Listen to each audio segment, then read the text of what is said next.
not pissed at One Piece. We're pissed at you, Shapes. I'm pissed at you. Oh, we're pissed at me. I'm so angry at you At specifically. me personally. My dear friend Shapes. Sheesh. For making me read One Piece after less than a month. You were like, no, you were like, hey, this was great. Let's do this more often. Let's do this more frequently. No, I'm lying. I wanted to read it. And I was like, sure. It was Jack, fun. That sounds great. But yeah, we're gonna do Piss Pirates a bit more frequently this year. Is our 2026 goal. We might be doing 12 episodes. We'll see how it goes. That'd be cool. That would be lit. That would be cool. We get a little deeper into, because as we're getting to Final Saga, like Oda was kind of signaling at this Jump Festa that Elbaf's probably wrapping up this year. Okay, Oda, whatever. Never trust what this man says ever, dude. I don't know. The Jump Festivals have been pretty reliable, I think. Really? They were talking. It was like, we're going to get to Elbaf this year, and they did, and then stuff like that. I guess stuff like that, but I just don't believe him at this point. Like, he's going to introduce like 5 new characters in like the next chapter. I don't know if he's going to introduce any new characters right now. Maybe not. I think this squirrel is probably the last one. Oh, I like the squirrel. Or the hammer. Yes. The hammer. Yes. The hammer with the squirrel Mr. devil Ragnar. fruit. Whatever. I was like, what the fuck is that thing? I went back and read it. I'm like, what the hell is that? So I'm like, is it a squirrel with a hammer devil fruit, or is it a hammer with a squirrel devil fruit? Yeah, I was wondering the same thing, but we'll have to find out. I think guess it's the latter. I think it's the hammer with a squirrel devil fruit, is what it seems That'd be like. funny. Because I don't know. I feel like that would fit the vibe of One Piece, because it reminds me of like the gun with the dog devil fruit. Right, yeah, from exactly. CP9. That's what I was sort of thinking. Yeah, right. Yeah, it was weird. And it honestly like really fits with Loki, I think, because in terms of like softening him up, there is that undeniable quality that he's able to befriend wild animals and stuff, like all the animals in the underworld and such. Yeah, that kind of undeniable quality to him, which is similar to Luffy, allows him to control Ragnar and stuff and befriend him and such. I hope the anime maybe gets a little time to flesh that out a little bit more. That's what I want that too. Moment. I came out because we're talking about the recent chapters. It just finished the flashback with Harold, which I think I'm a bit disappointed in. I think we got a lot of cool lore drops with Rox and Harold, Roger. Like, we learned so much about the backstory of the world and so many characters, and connected a bunch of things. We got the God Valley incident. Like, it's so cool. But I feel like I went into this flashback expecting a Loki flashback. Yes. And this shit ain't a Loki flashback. Like, Loki's a part of it, but I really think if Oda's setting up a character to be part of a crew, I feel like I expect them through the history of all the different flashbacks in the show. Like, I guess I wish Loki was more of a centerpiece to this, because I think he's such a cool character, and it felt like he kind of took the back seat for a lot of it. Yes. Because Oda wanted to flesh out like Harold and all the stuff with Emu and all the God's warriors. What are they called? The God Knights. Yeah. Yeah, God Knights sounds better than God's warriors, but I get why. Yeah, they've changed the name a couple of times. The translation was kind of back and forth on it for a little while, and then I think Oda in the God Valley incident wrote it out in English. It's like, this is what it is. And they're like, all right, that's what it is. Oda's going to TCB. I think he said I think it was Knights of God, so it's technically Knights of God, but the Knights of Oda, God. Come on. Yeah, they're the God Knights. Right. Yeah. But yeah, no, I came out of it just kind of wanting a bit more of Loki, and feeling like the flashback didn't like. I think it was something we talked. You said something a little bit before we started recording about like the way Loki acts, like when after this incident, like he's kind of chained up, and he's been chained up here since. Right. Well, he Harold. says he says at the end of the flashback, "Don't tell anybody what happened here," but that doesn't mean chain me up to this tree. Yeah. I don't believe that was a part of his plan or intention. Yeah. He went out to sea, and then Shanks captured him. Yeah. And he seems to have, I don't think he would be like faking or putting on an act for around Shamrock when he says like, "Oh, you're both brothers. I hate both of you." What a coincidence. Yeah, I'm just confused at like why Shanks would chain him Yeah. up. Because I'm Shanks not so was sure there. either. Shanks was there. Like he knows. Right, he was knows there, what happened. and he visited multiple times. Like, And he was there for the Harold incident. he's the Harold incident where Harold had the deeper covenant mark. Is that like what was implied, that he had like Yes. the deeper He had covenant the mark? Yeah. He had the second level, Harold did.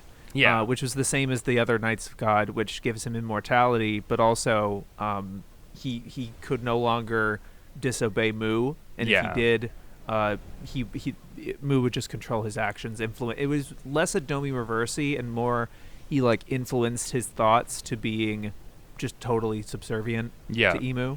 Yeah, exactly. He couldn't control his body and such like that. Mm-hmm. And interesting that Emu doesn't seem to know anything about this legendary fruit. Yeah. He just kind of assumed, oh, this is kind of a good opportunity because he's the leader of the giants. You know, he's their king. That's the only thing Emu was thinking about.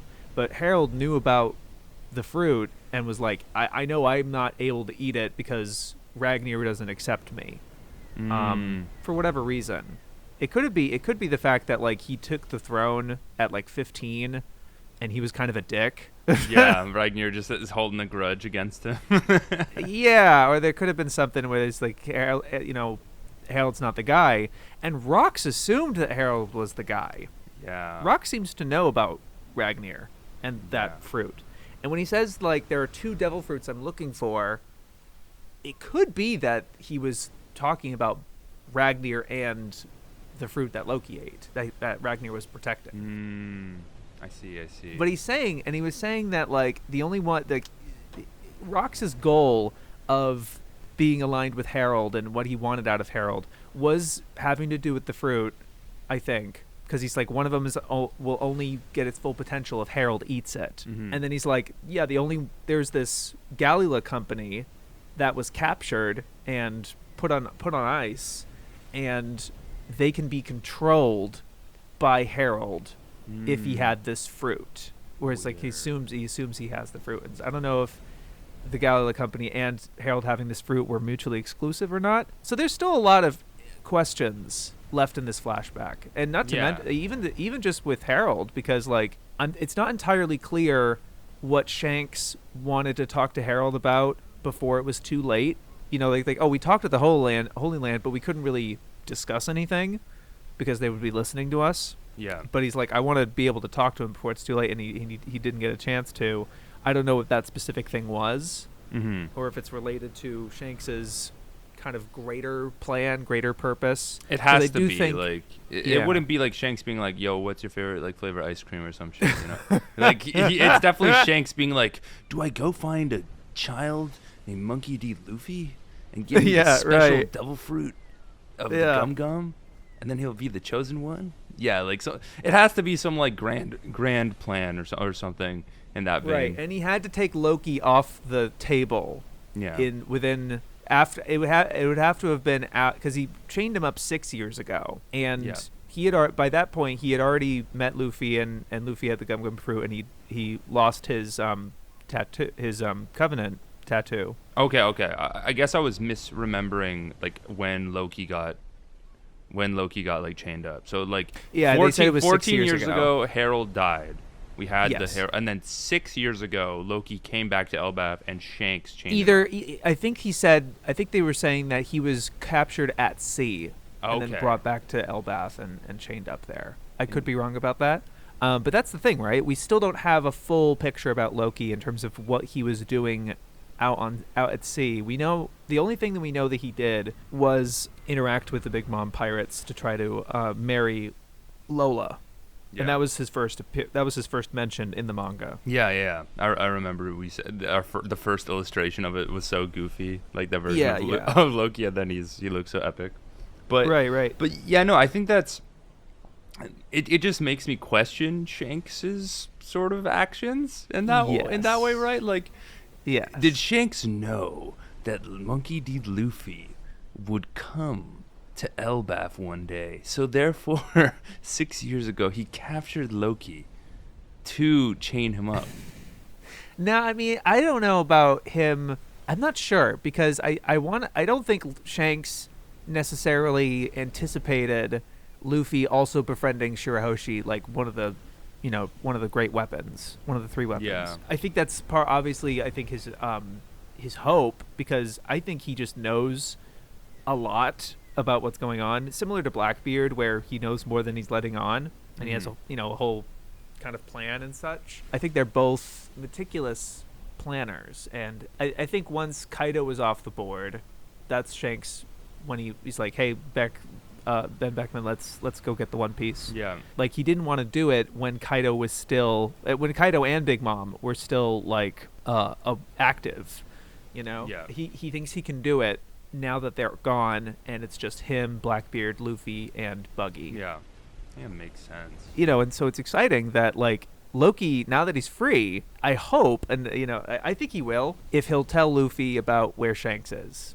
I don't know if they're gonna say it immediately. Like, I wonder if Luffy's gonna be like, okay, so where's Shanks? Like, I think it would make sense, because we don't. I don't know if we have as much like direction of where we're going next, because I feel like when we went to Egghead, like we're like, yeah, Elbaf is probably next. Like, that's like basically like what everyone was kind of thinking throughout the arc. But like right now, it's so much of this flashback has Shanks in it, and he's like a big centerpiece. Like, we learned so much about him. I think it would only make sense if we're like, hey, let's go see Shanks.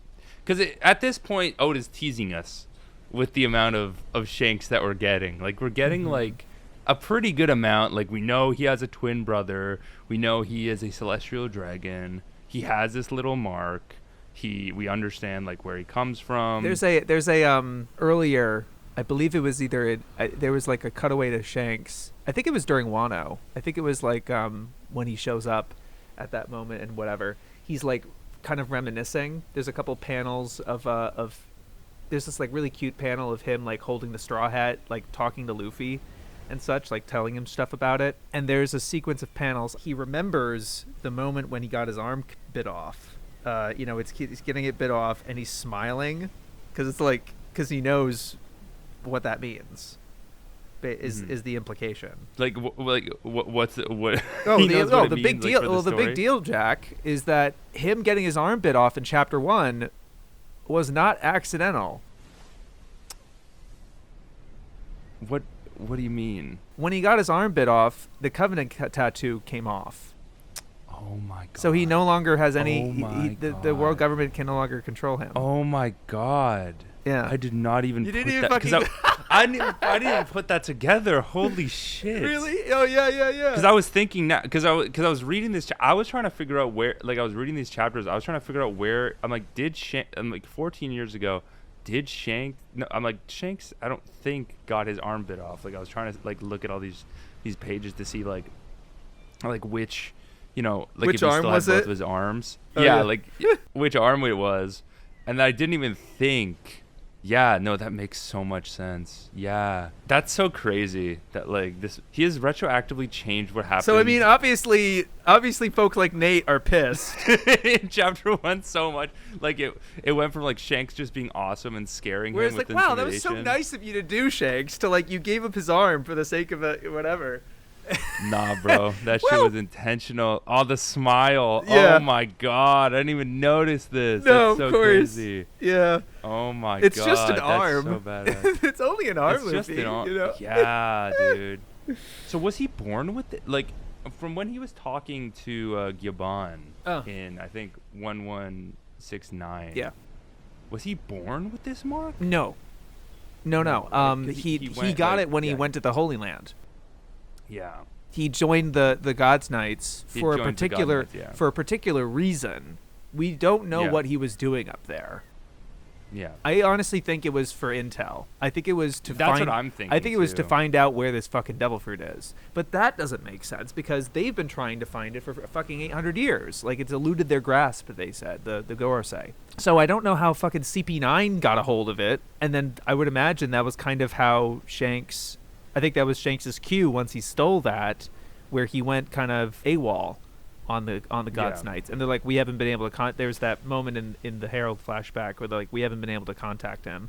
He just went off the grid. And he had the first level of Covenant where if you're close to the Holy Land, like Marijoa, they have control over you. They can hear you. Yeah. You know, they have all that intel, whatever. But yeah, you can't stray too far from them, basically. So that was a sacrifice he was willing to make, but like that wasn't going to come off unless he got his fucking arm bit off. That's fucking awesome. I'm just not like, I don't know. Like I can see how like someone jaded towards One Piece Right. would really hate this. Yeah.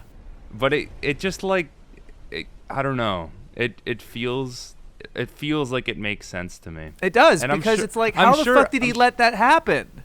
How did he let Yeah. that like, you'd think about it, like in any other circumstance, how would he just like make it like he couldn't save Luffy without losing his arm? He's fucking Shanks. Yeah. You know, like he did that for a reason. I think he did that for a reason. Yeah. Or it's just like a very convenient, you know. I feel thing. like now whenever Shanks meets up with Luffy, he's got to tell him like why he did that, because I feel like Oh. Luffy feels Yeah. there's like definitely an amount of guilt that Luffy feels that Shanks lost his arm to save his life. Right. You know what I mean? Well, yeah, that's the interesting. That's obviously going to be kind of like the penultimate, like a really big. I don't know if that's going to happen before or after them clashing with Blackbeard, but like that's Yeah. such a major part of the story because, you know, Luffy is so excited to see him, and in this arc, he's talking about how like he cares for Shanks the way that Nami cares for Belnair. You know, Yeah. he's really defensive of him. He's like, Shanks would never do that. He wouldn't, you know, knock out these two guards or something like that. And then this other moment, Luffy's fighting Gabon, and he's like, no, he lent it. He let me borrow it. He's lending it to me. I'm gonna give it back to him. You don't know anything about Shanks. And Gabon's just like, haha. Yeah, okay, bro. That's Like, like my dude, son. That's my Luffy- son you're talking about. Luffy does not really know Shanks. Yeah. He's only known him when he was like 5 or 6 Yeah. or whatever. Whoever old he was, for however long he was there. Like I think it was said that he visited occasionally, like a couple of times. I don't think it was just once, but it wasn't for very long, obviously. And then he hadn't seen him for 12 years. Yeah. And I keep coming back to this with Shanks. There's a reason he's framed kind of like a sicko. Yeah. In various moments. He's like, oh, Luffy's in play. Okay. You know, like he knows, man. He's playing like fucking 5D chess with everyone, bro. He's just Right. like, he's thinking so, it's so interesting. I just want, it's frustrating because, you know, I'm impatient and I've been reading this shit for 10 years. I want to see what is going through this guy's head, because I feel like that would be so interesting when we can actually like understand his personality on like a more, and like his intentions on a more fundamental level, because we know he's a bit of a goofball. He likes to mess around, but like we know that he is strategic, and we know that he like so much of this he had like planned or like understand like where this could go, and he understands so many parts of the world that we still don't. And and he's I so hope we see personally him next arc. invested because Roger Yeah. was basically his father. Yeah. That was a really interesting moment with him talking with Garling, his actual father. And Oda drew Garling very similar to Harold in the previous chapter, where he has like his hands out almost, and he's like, my son, and it feels like you know, really paternal, I guess. There's just something about it where it's like, wow, okay, I actually might have a connection with this guy, even though I don't feel anything towards him. He's a fucking freak. He's a sicko. Killed my mom. you know, Yeah, like- fucking freak Garling. But the way Yeah.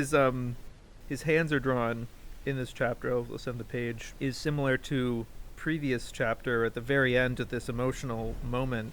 Or is he? I guess it's not quite the same. Oh yeah, very similar expressions. I from got both the of them, same yeah. vibe from it. So that's interesting. But then, yeah, he's personally very invested in Yeah. the world and kind of like the One Piece. He's been in it since he was a child, like Yes. since he was an infant. You know, like he was when he was like a kid, like he was probably like Luffy's age whenever Roger picked him up, right? Like He was like, a how- baby or- when he was Roger. a baby. He was literally yes, a he was in the baby. treasure chest. Yes, he was a baby. So like that's all. This is all he's known. Yeah. Right. Like this is Yeah. like all he's known. when he was like 12 or 11, like, you know, Roger went off to sail to get the One Piece. Like, this is his entire life.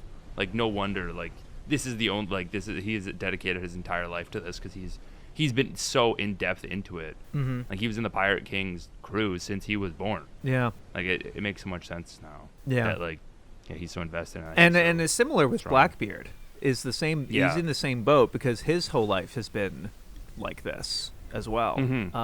Just kind of chasing after his father. Yeah, exactly. I honestly can't tell with Blackbeard how much of it is going to be about, you know, the One Piece and figuring out the secrets of the world and like Nika and all this. He hasn't really brought up Nika at all, or this. You know, I think Shanks is onto it obviously because he knew what this fucking fruit was. Blackbeard, I'm not sure if it's that or his focus is squarely on the world government, and if he's the one currently up there on Marijoa setting it on fire. That would be cool. Yeah, I like that. People are saying I think it's either you know, the only two options is revolutionaries or Blackbeard, but I think it's Blackbeard because, you know, we had Lafitte, you know, watching it and he's like, get the preparations ready, and we've seen Lafitte be able to just infiltrate Marijoa with no problem. He's just showed up. His first appearance, he just shows up, you know? I think it's him. I'm almost positive it's him because I don't think the revolutionaries seemed to be... I mean, they just attacked it. They literally were just there. Sabo was just there, you know, like, yeah, Right. I think it would make more sense for Blackbeard to be doing that. Yeah. Or at least, like, part of Blackbeard's crew. Yeah, know? I mean, 'Cause, all of like, them his except crew Lafitte were on full lead when we last saw them. I think they were all together. And they just got Caribou as well. The best character. Yeah. The snitch. Hell yeah. The I was snitch. so happy How that is he was like the Bartolomeo of Blackbeard's crew. That's so It's good. so crazy how long he has been in the story. Like, I feel like a character like him, like, I feel like would be left behind. Oh yeah. Like, so easily, but like just seeing how long he's perpetuated in the story, like compared to so many other characters, I think is so funny. And just kind of like him being a running joke of just like always being there on the side crew, and then now he's got all the way to Blackbeard somehow. It's very similar to Buggy, how it's kind of like failing upwards. Yes, it's a Like, lot you're like Buggy. You're right. Yeah, you're kind of you're like this stupid character who's like mostly a joke, but like you still stick around. But you and make him eventually, relevant like, somehow.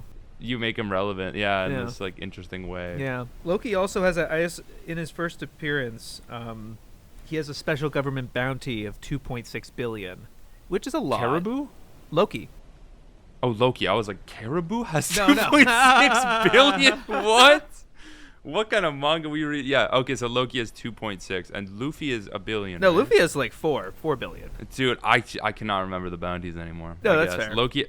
Okay, so Loki has 2 billion. Okay. Yeah. But what I'm saying is the fact that he has a special government bounty at all means that he did kind of fuck some shit up. He went out to sea. He and definitely and did. some stuff. Yeah, so maybe it was. I'm just thinking out loud here. Maybe Loki went over to Mary Joa to get revenge. It's like, not. for It's his not father. out of the question at all. Because he was saying that in the most recent chapter, like the end of the flashback. He's like, I want to get revenge, whatever, for my father, right? And like I think it makes so much sense that Loki would do this, fail or in some way, and Shanks will just he'll be like, this is not the way we're gonna do it. Like, this is not. I have the way to defeat the world government, and you're getting in my way, so I'm gonna put you in timeout for 6 years. Yeah. Well, I'm not sure. So, I think he sees. I'm not sure how much he knows about Loki's fruit the way that Rox knew about it. You know, like, what exactly is it, right? We still don't even know what it looks like. We don't know if he's a fucking wolf or a dragon or... Yeah, he's just... He's people wielding the hammer. Yeah, he has the hammer, but he Ragnar. clearly turns into a zone. Yeah. It's something... Yeah, I don't know. That'd be cool if it was a dragon. I would fuck with that. But I feel like we've seen a dragon. That's what I was thinking. I'm like...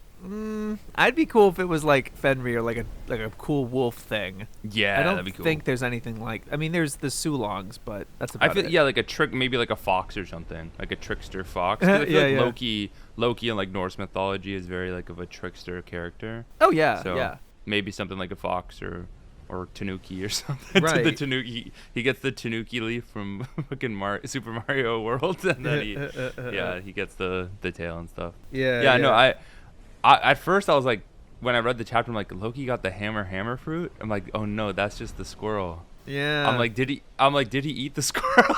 Ah! Bro ate Ragnir and then got his devil fruit. And he says like, well, he's like, don't think just because you haven't taken all the chains off that I can't do shit. Like I can, like Ragnir has still chosen me. Like I don't think he was able to transform into whatever he is, with the Sea Prism Stone on, but he was able to wield Ragnir, which is like a totally separate thing. And I found it interesting on reread that Loki has a weapon devil fruit, the way that Shamrock has a weapon devil fruit as well. Which remind me of Shamrock. Shamrock has the Caraberos sword. Okay. That's what he remember what he summoned it, and the 3 dogs, like their heads detached like rockets, and then their swords came out of their mouth and they stabbed Loki. Yeah, there's so many things going on, but I think I remember what you're talking about. Yeah. So that seems like that it's so overpowered in some way, but I feel like that makes him, stand toe to toe with someone like Shamrock, because he has the deeper covenant mark, which makes him like have like inhuman immortal strength, like immortality, you know, and like a weapon devil fruit, and then Loki's got the double devil fruit. Yeah, the hammer currently seems to be the only, like, Conqueror's coding. This thing that Gabon used against Summers, there's like, oh, the hand's not regenerating, whatever. That seemed to work. Like, they still regenerate. They're still immortal. It seems that Loki's hammer is the only confirmed method that we have that can actually kill these people. Mm-hmm. Kill them! Kill these people! Please, can we just kill these people? Kill them! Like, kill them. I don't care, man. Kill them! Yeah, we got out of this flashback. I'm like, damn, everyone's down here. I was like, Chopper's here. I was like, damn, Chopper's still. Who's Chopper, man? He was here. He was operating. Well, I want to because I reread it. I want to, now that we are back to the present, I wanted to run through the issues we have to deal with. So, like, yes, please. When they go up there, please refresh me. Yeah, when they go up there, first of all, Emu is seemingly there, possessing Gunko's body. Awesome. Almost in the way that Emu was possessing Saturn in the God Valley incident, but not quite the same thing. Like Emu, like physically kind of manifested there in that shadowy blob form. Gunko just seems to be possessed by Emu. Okay. At the moment, this guy's got infinite powers. I swear to God. Domi Reversi, all the covenants. He can possess people in like 2 different ways. Yeah, he's got like a whole book. He's got a whole book of power. Like maybe even like a a cultic book. Maybe he has the evil book fruit. The book, the evil book fruit. Evil book fruit. Akuhon no mi. Akuhon no mi. Yeah. Yes. So that's the number one issue, I would say, and we're not sure what that entails necessarily.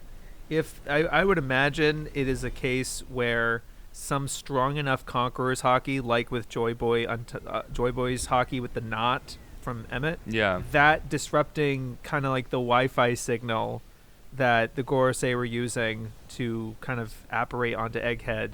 4 of them left. 4 of them were disrupted and had to be sent back.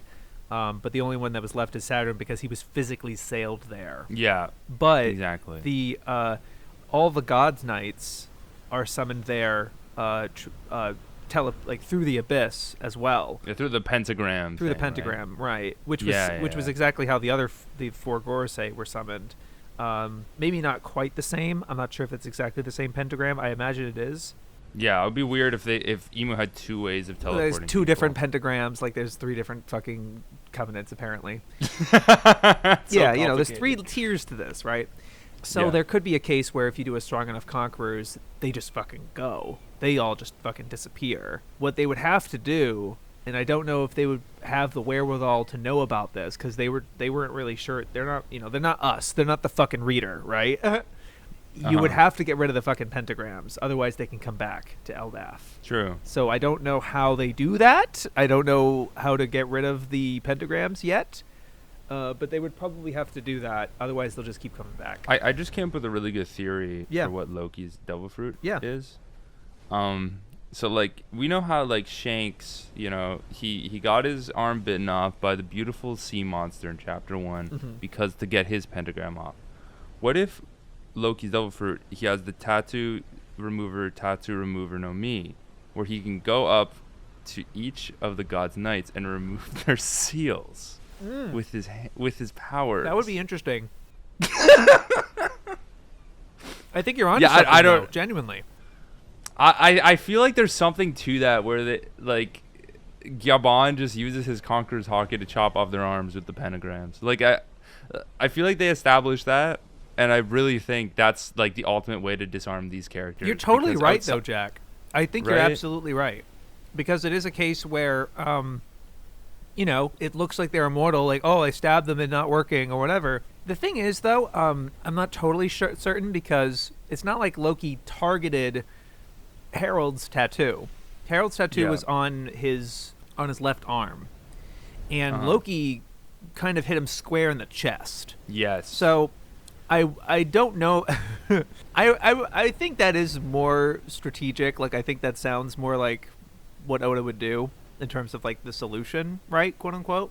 I would hope it's not something of like just hit him really hard.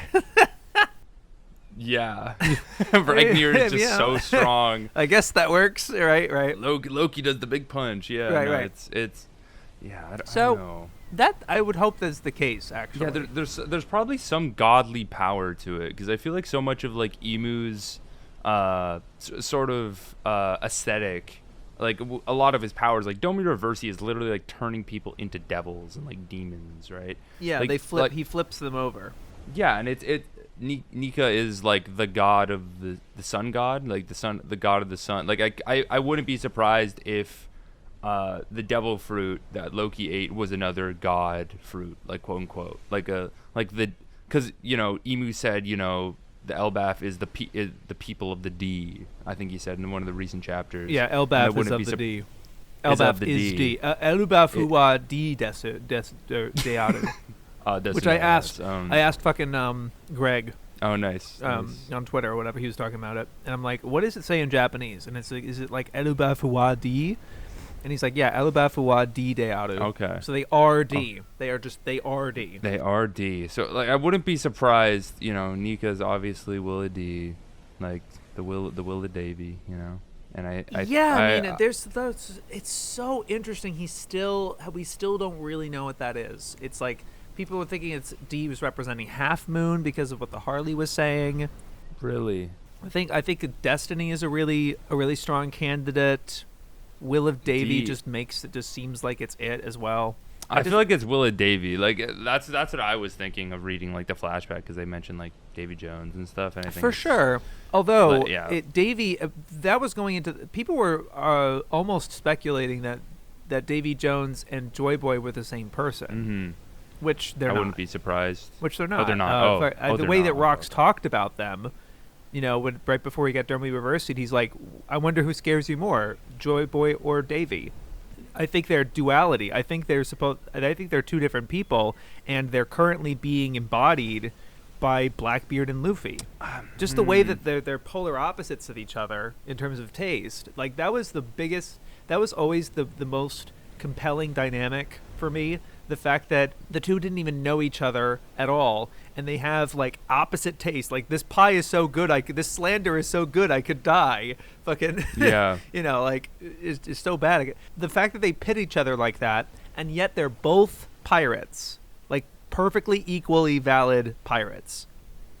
I think this like the kind of like this central dynamic, which is separate from all this world government shenanigans. It's sort of above it almost. They can kind of unite in like their want of freedom. Yes. And like whatever that world government was, back in the day, whether it be Emu or Screamu or whatever the fuck it was back in the day. Like they were, probably Davy Jones and Joy Boy were united with their want for freedom. And and eventually, like maybe Blackbeard and Luffy will do the same sort of thing. But I don't know. I also think it's like they're old Like this is like hundreds of years ago, right? Like it's like 1,000 years ago or something. Mm-hmm. Like Joy Boy existed. Like I wouldn't be surprised if they got it confused that like, you know, Rox wasn't aware of like who they were, and maybe got it confused like that they were the same person. Yeah. Oh, yeah. I think Oda is certainly implying that with how he talks about Harley and how he talks about Nika, where everybody has their own interpretation of it, and there's no real way to translate it. Yeah. And people have different ideas of who Joy Boy and Nika are and what they're meant to do. So I think there could be a case where Davy Jones is incorporated in that, and people mistook Davy for Joy Boy in the way that, like, you know, they saw him and they were both kind of on the same. They were both pirates, you know. So they maybe like what they saw as destruction was Davy, and what they saw as savior was Joy Boy, or vice versa. And it, you know, it goes as well with Vegapunk talking about, I just report. Like I'm just saying what I read. I'm not going to say who's the good guy and who's the bad guy here. Yeah. But clearly there was a conflict, right? And one side lost and one side won. Yeah, there's a lot. It's very interesting to see what's the final bad, quote unquote. Like what's really like the ultimate crux at the end. I feel like at the end of like. We're having these past two arcs have had such a big focus on Emu and the world government. Like we've seen like glimpses of Blackbeard, like, you know, we had the flashback in Egghead with Kobe and Garp and stuff there, but it's had like the big bad in these past arcs have been Emu. Like it's, you know, through Saturn, through the Gods Knights, like we're just fighting Emu at this point. I wouldn't be surprised if we kind of defeated that aspect of it before we get to the final. I think that's what he's doing. Yeah, I think that's. I'm expecting that. He's getting it out of the way because he's like exactly it. Blackbeard's more interesting. Like he's a more interesting character. Well, what he wanted was a royale between the four emperors, and then it got I think he said it was something like ever since the warlords were he started like the 7 warlords. And then he has like the 3 powers, like the Navy, the Yonko, and the Warlords. It's like, oh, okay, this is going to be a little more complicated than I thought, and it turned out it was. And then he kept making it more complicated. I do think it's a big issue where, and it's been the case, the Navy have been present since Chapter 2. You know, you want this to be a battle manga about pirates fighting each other. I think that is ultimately more fun and kind of more interesting. Than just like taking the Navy or whatever. Yeah. But the Navy are an important integral force, and they've been the presence up until we're actually fucking with world government shit. Even though like he's had that since like Jaya, I believe, was when he introduced the Gorosei. Yeah. So I agree. I think because Emu seems to be directly on Elbaf, and there seems to be this connection specifically with Gunko and Brook. Yeah, because Gunko's a fan of Brook's music. Not just a fan. They seem to know each other. Do you remember that? Oh yeah, because they seem to know each other. Right before Gunko got possessed, she got a flashback of then he was like father or whatever, and then you see a fucking silhouette of Brook, and he's like, yo, I want to be a pirate, and then she's like, Brook, is that you? No way. Yeah.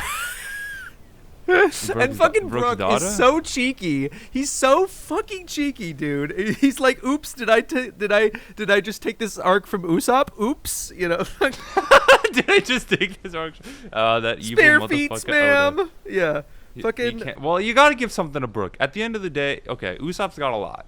For all of the crew's sake, Usopp's got a pretty decent amount of development as a character. I wish he got more, but like I'm glad Brook gets more because I think Brook is a fun character, and I do think he's underutilized because he was introduced like late, pretty late stage into the game, so he didn't get as much development. Yeah, I just want to run through the things that the fucking breadcrumbs he left, like having reread it with what was going on, like knowing with Brook. Oh please enlighten me. He snuck in this thing very early on when he was when Robin reunited with Saul. They were showing him the Walrus School, and he's like, wow, I haven't been to a school in ages. And he's like, oh, interesting. You haven't mentioned school before. I don't think he has. Who Brook has? Yeah, Brook. has Brook Brooke ever that? mentioned like having been gone, like haven't been in a school in ages? Yeah, Brook. Yeah, he doesn't really talk about like much of his life outside of like being a pirate. Yeah. And I feel like Right. there is so much to now that like we're talking about this, is like there is so much to explore of Brook, like, because we only know like Brook when he was like a 50-year-old man Yeah. on like a 30-year-old man on a pirate ship. I think Like, you're we right. only He know, was like 40 or 50. yeah, he was like old. Yeah, know? he was older. We And- we don't know his entire past like leading up to then. Right. And that makes so much sense that he would have like a bigger part, and that Oda would, eventually flesh that out in some way, like in a Sanji sort of Whole Cake Island. Yeah. Sort of way. And There wasn't I as don't much know setup, I guess, for that, but Mhm. I don't know if like if this was just like him generally be. I don't know if I'm reading too much into this, but I feel like it's One Piece. You can't not, right? yeah. But there's another moment where basically they start to find out that these two humans took out these guards and they're running somewhere, and there's now this issue with kids or whatever. They're talking about like, what are we gonna do about it? And Yarl's like mobilizing some guards to go find them. Brook just kind of mentions like, are you sure there's only two of them? Like there could be more of it, as if like he kind of knew that he was right. There were more than two at that moment. So it was like, are you sure there's only two? Kind of deal in terms of like I think he knew what this was. And then he suspects that they're holy knights. Like he just was like, oh, I think that the holy, when Gunko shows up on the ship with Colin and all them, kind of like ambushes them. He mentions like, yeah, I believe they call these god knights. Like he knew them by their title. He knows them. And then Gunko just recognizes Brook, both with like as the musician, as Soul King, like as a Soul King fan. Yeah. And she's like, be my slave, and then she like kicks him. He says some like badass shit, and then she kicks him, and then she's like, ugh, like clutches her heart. It's like, oh, I'm a fan, which is so fucking funny and cool. I'm definitely excited to see that explored, and like, right. Like they'll definitely, Luffy will probably defeat like the Gunko possessed, Emu, right?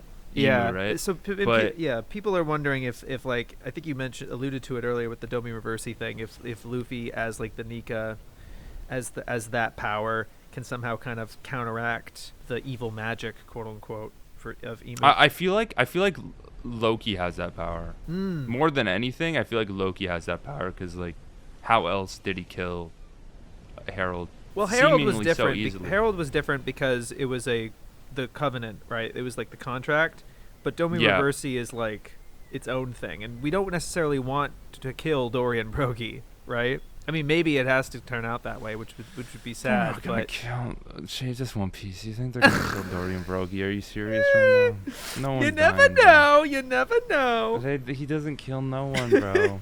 Saul's alive. You think Dorian Brogy are good? No, of course. Sure. I think Domi Reversi and the Covenant seals have more of a connection than you're putting on, because it's both. At the end of the day, it's both still Emu, and it's both still like this like inhuman demon-like power that you like possess. I wouldn't be surprised if you could take him out the same way. If it's taken out the same way, like Loki has like the shining light god, or like some sort of like holy sort of devil fruit, which like is able to counteract emus. Right. I don't know what that would be. I'm excited to find out. Yeah.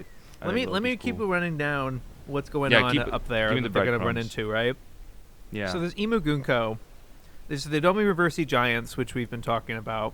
And notably, like, those are like, this was kind of an interesting distinction that I was able to better compartmentalize when I was rereading it. They say that, like, it was a surprise that on Elbaf, not all of them are pirates. It's not like all of them have been to sea before. When they were having that party, they're like, wow, I've never seen a fishman before, right? So it's important to distinguish that the giant pirates that are led by Dorian Brogy that rescued the Straw Hats off of Egghead, those guys were on the Svar, like they're on their own warship like fighting the Sleep Tids, dream monsters that Killingham made. They crashed, and they were running up towards trying to save the kids. Yeah. And they encountered Emu and got Domi Reversied. So specifically, a large chunk of those of the giant pirates are turned. Not all of them. I know at least Oimo is not turned yet. He was running away from them, but he specifically didn't get turned. I don't think Kashi was turned either. Damn, you know all their names. I'm like, who the hell is Oimo? I do not. Who the hell? It sounds like a pick. It sounds like one of Olimar's friends in Pikmin. Like refresh. He does refresh people, like on Egghead. We refresh their people's memory, and he does it again with a couple other characters. Yeah. Oimo and Kashi were the two giants they saved on Ennie's lobby. Oh, okay. I know them. Yeah, Right. Oh, yeah, they help when they're storming Ennie's lobby. The two giants. Exactly. Okay. Yeah, those two guys. Okay. I don't think are converted yet. I fucked with them. They're in the best arc, so. Yeah, they are. They are. Those two are still okay, and I think a couple of them are still not quite turned, but a lot of them are. And the rest of the giants are either knocked out because Emu did a Conqueror's Hockey Blast, and that was what... That's such a funny Conqueror's Hockey Blast! Right. Blast! Fall asleep, what the fuck else do you man. call it? Like, that is what he did. No, that's what it is. I'm just saying. But he did that, and a lot of the giants went unconscious, including all the kids. The kids are still walking towards the village because the whole idea is that the Holy Knights are trying to kidnap the kids and take them to Marijoa in order to use them as hostages to make them their warriors. Yeah. So they're walking along a branch to the village that Jarl is at, and at those with the docks, etc. So they're unconscious walking. A lot of other giants are also unconscious, but a couple of giants are still awake because they're parents of the kids. Like they were just too upset. Like this mom, you see this one mom being like too fucking tilted about her kid, and to be like, I'm not gonna fucking fall asleep now, kind of deal.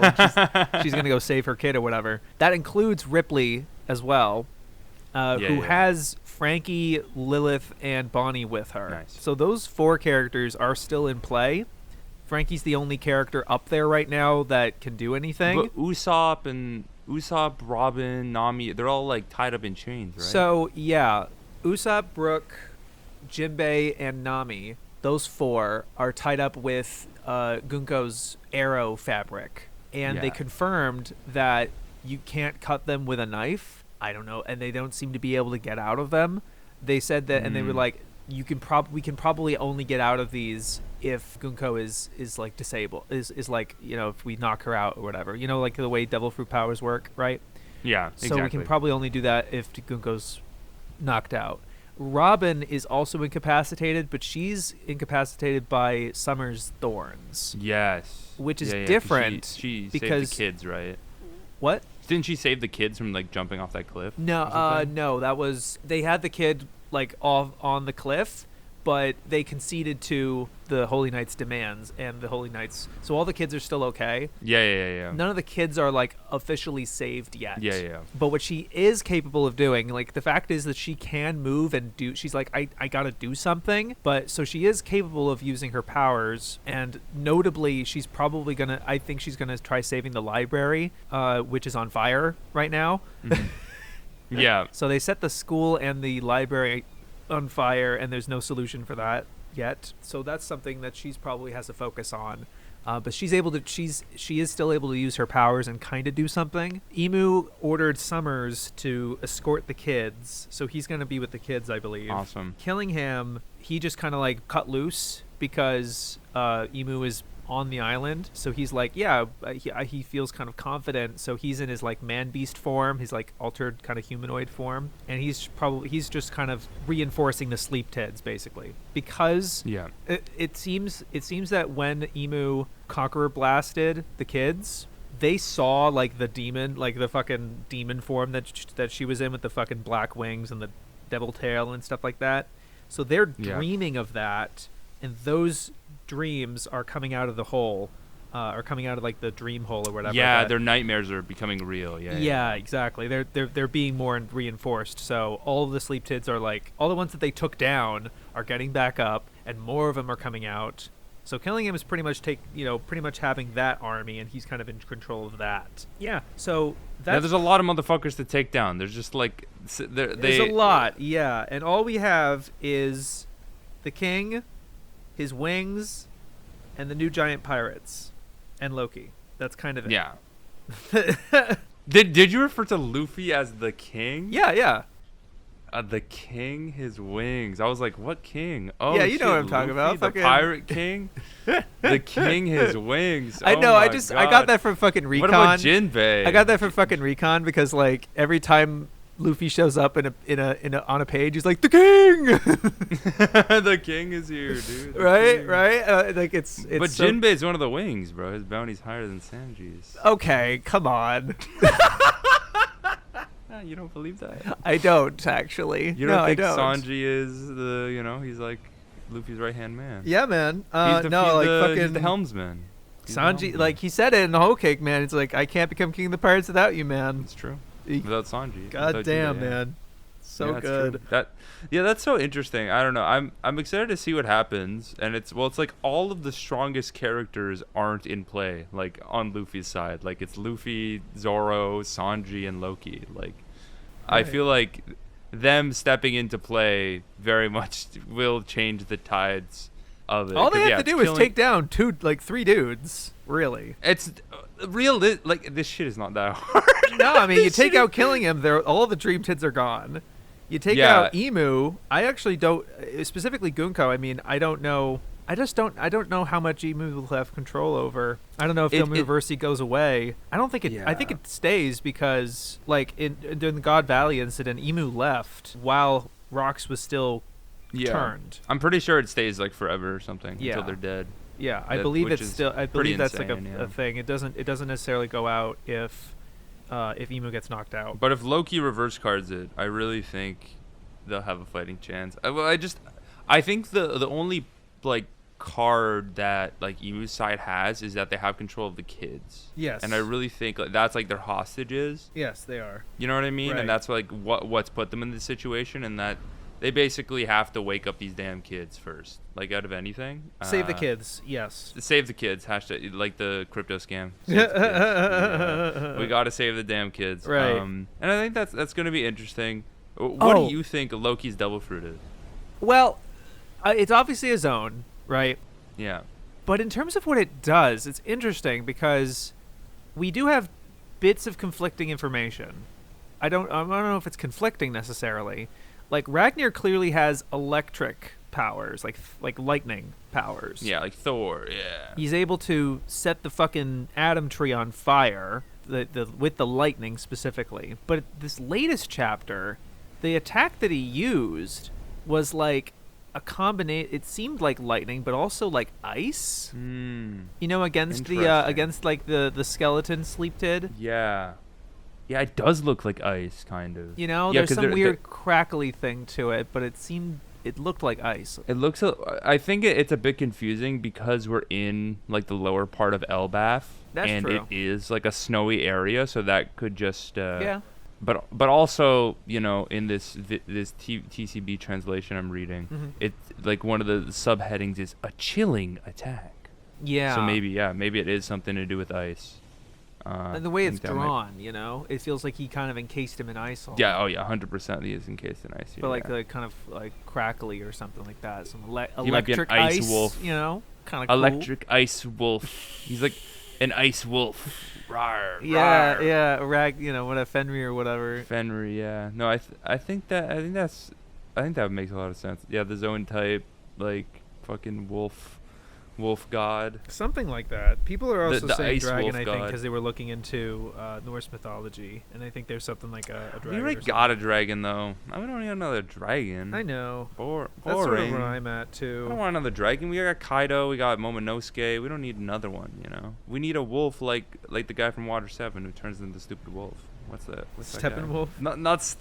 Was his name Steppenwolf? No, I don't know what. Steppenwolf? Yeah. Wait a minute. No, he can't be a fucking wolf because of the fucking Ennis Lobby guy. Yeah, the Ennis Lobby guy. He's CP9 guy. I forget his name. Well, I mean, the one that isn't technically it's Legendary Zone. You know, Legendary Zone. Fucking. So it could be like a god, a wolf god. I think it has to be a god. I'm so married to the fact that it has to be some sort of god fruit. Like I feel like it just has to be. It just makes sense. He's like the god of ice, like in Narnia, like the queen of ice. Like you could be like have her. Yeah, fruit the or Snow something. Queen. Yeah, the Snow Queen. Ice Queen, actually, I believe. Anyway. Ice Queen, whatever. Whatever. Yeah. White. No, it's the fucking. Oh, it's the White Witch. That's what it is. The White Witch. She has That's the what White it Witch was. devil fruit. White Witch. Yeah. I know. No, but like I mean, fucking Kazan already has the ice fruit, or chill fruit, whatever. The chill fruit. Yeah, but like chills, real quick, I was just I would be remiss to forget this. I had the idea. Frankie is still in play, and Frankie, I don't know if the thorns can hurt him because he's a cyborg. Yeah. Right. So he could just take on. So if he does like a strong Summer. Raito and like grabs the kid and tears them away, he doesn't really. And he also I don't know how spiky the how damaging the thorns would be, because according to Summers, the more the person loves the target, the more deadly the thorns are. Right? Yeah. So if Frankie's just a guy, he don't love these kids. he's like, I've never even met these kids. Yeah. Freaking strong exactly. Raito, and then like, it's just a metal hand. Would that work? That's such a funny. It should. I think That's such that a would be great. That makes so much sense. I think you're right. Like that makes a lot of sense. I just think it's so funny that like the power is emphasized with the power of love. Yeah. You know? Oh yeah. That's so awesome.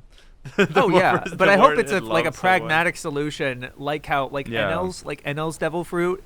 They're like, wait a minute, Luffy's made of rubber. He just isn't affected by his electricity attacks. You know. But then they'll encase Frankie in gold, and then he'll have to fall down. Into the hell, and then he can't get up. It is gonna get that happen. complicated. Like all this shit's happening. Oh boy. Yeah, if Frankie gets encased in gold, we're not ending Elbaf this year. But I don't know. Well, I guess Oda's got to stop taking breaks if he's gonna end it this year. He's doing okay. I think that it's just January in particular is like sparse, and that's just it's a busy time. Yeah. Holidays and shit. Yeah, but I think after this break we'll do. I have to let me look at the 2026. Because there's that website with I think the schedule. Yeah, it's an Oda break January 26th, and then we have it's going to be 3 chapters after this. So we're going to do 3 chapters break, 3 chapters break, 2 chapter break, 2 chapter jump break, and stuff like that. Okay, so yeah, that's pretty consistent. That's not that bad. Yeah. I think it'll be okay. Yeah. Yeah, he's supposed to do 36 chapters this year. Okay, 36 chapters. That's assuming that he doesn't take unplanned breaks. But this is just like, I don't know where they get this information, to be honest with you. I don't know if it's just speculation or something. But there is 32 chapters this year, yeah. But he did 35 last year in 2025. Yeah, how long is Elbaf so far? Fucking 40 something. Let me see. I don't think it's going to end this year. I don't think he can wrap this up in 35 chapters. We'll see. Do you think? Let me see. So we'll see. Let me see. If we consider 11/26 the start of Elbaf, that's when Nami wakes up in the Lego house. Oh yeah. Yeah, 11/26, 10, 20, 30, 40.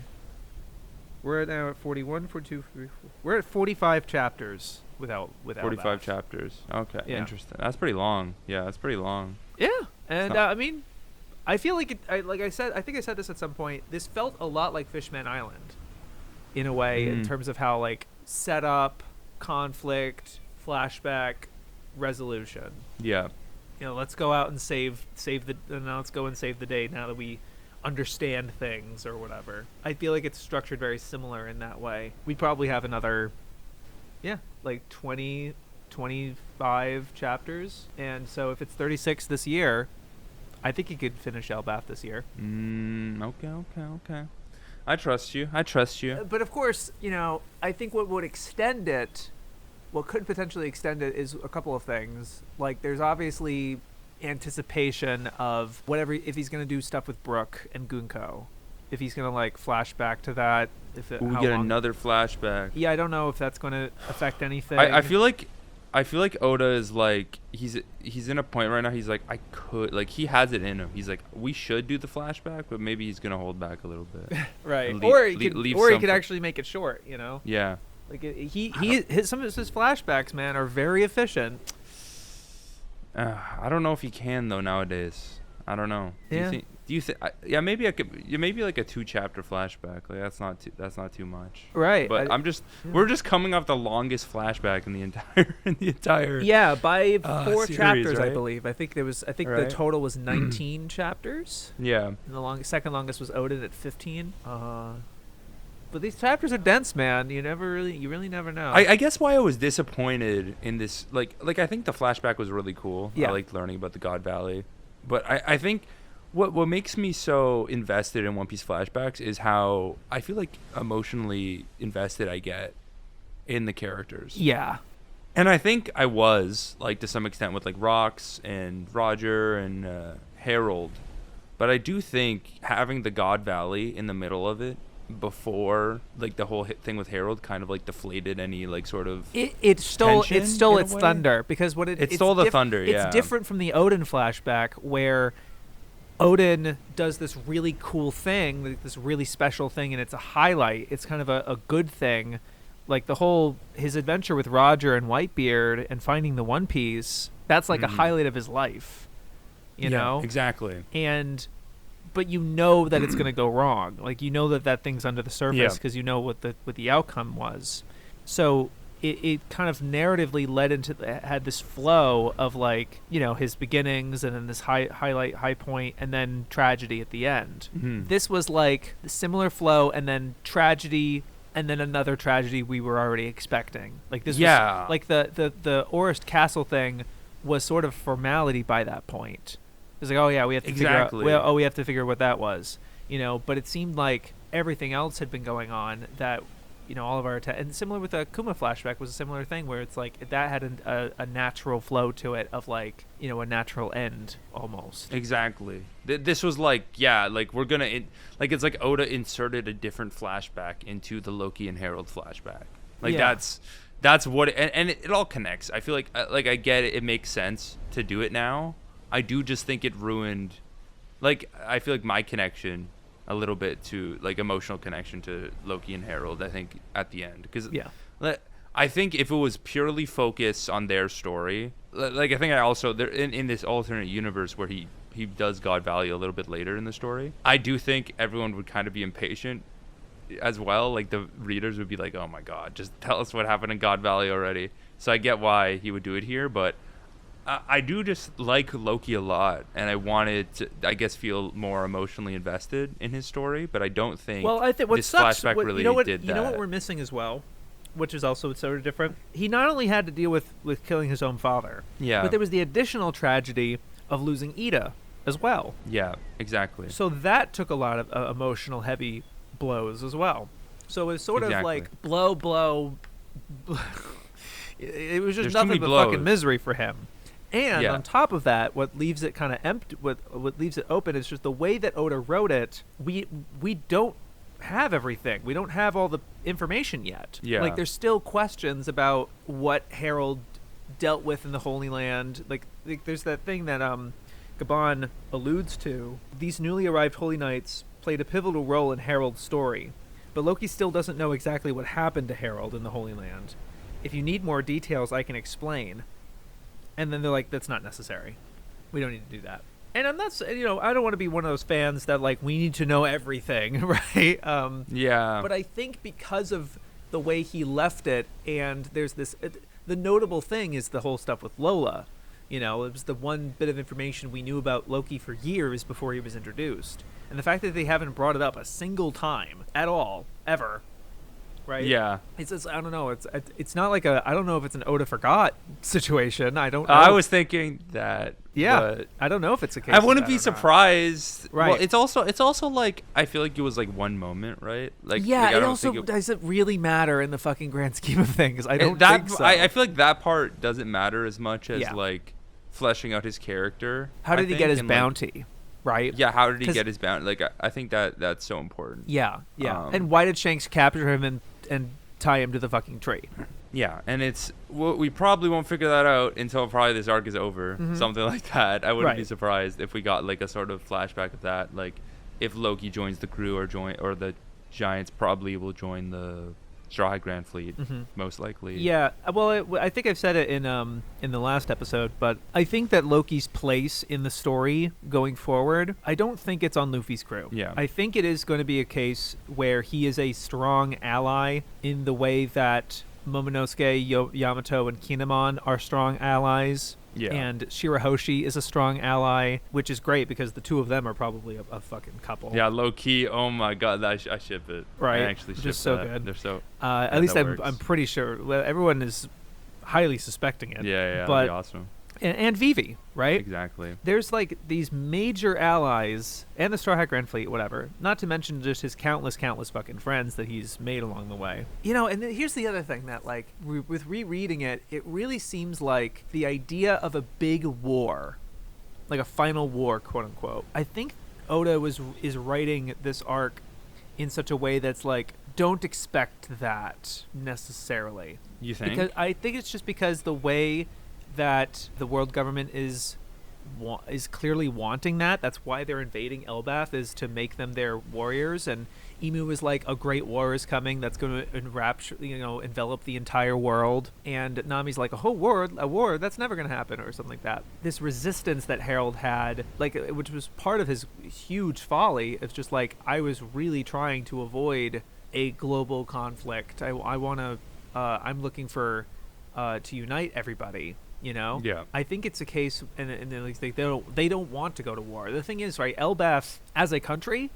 they have the giant pirates that are like, there are some that are accustomed to warfare and combat and stuff like that, but most of them are just fucking citizens. They're just normal people, Yeah, they really chilled out, especially under Harold's reign. Where he yeah, was especially trying to under be more of Harold's a reign. pacifist.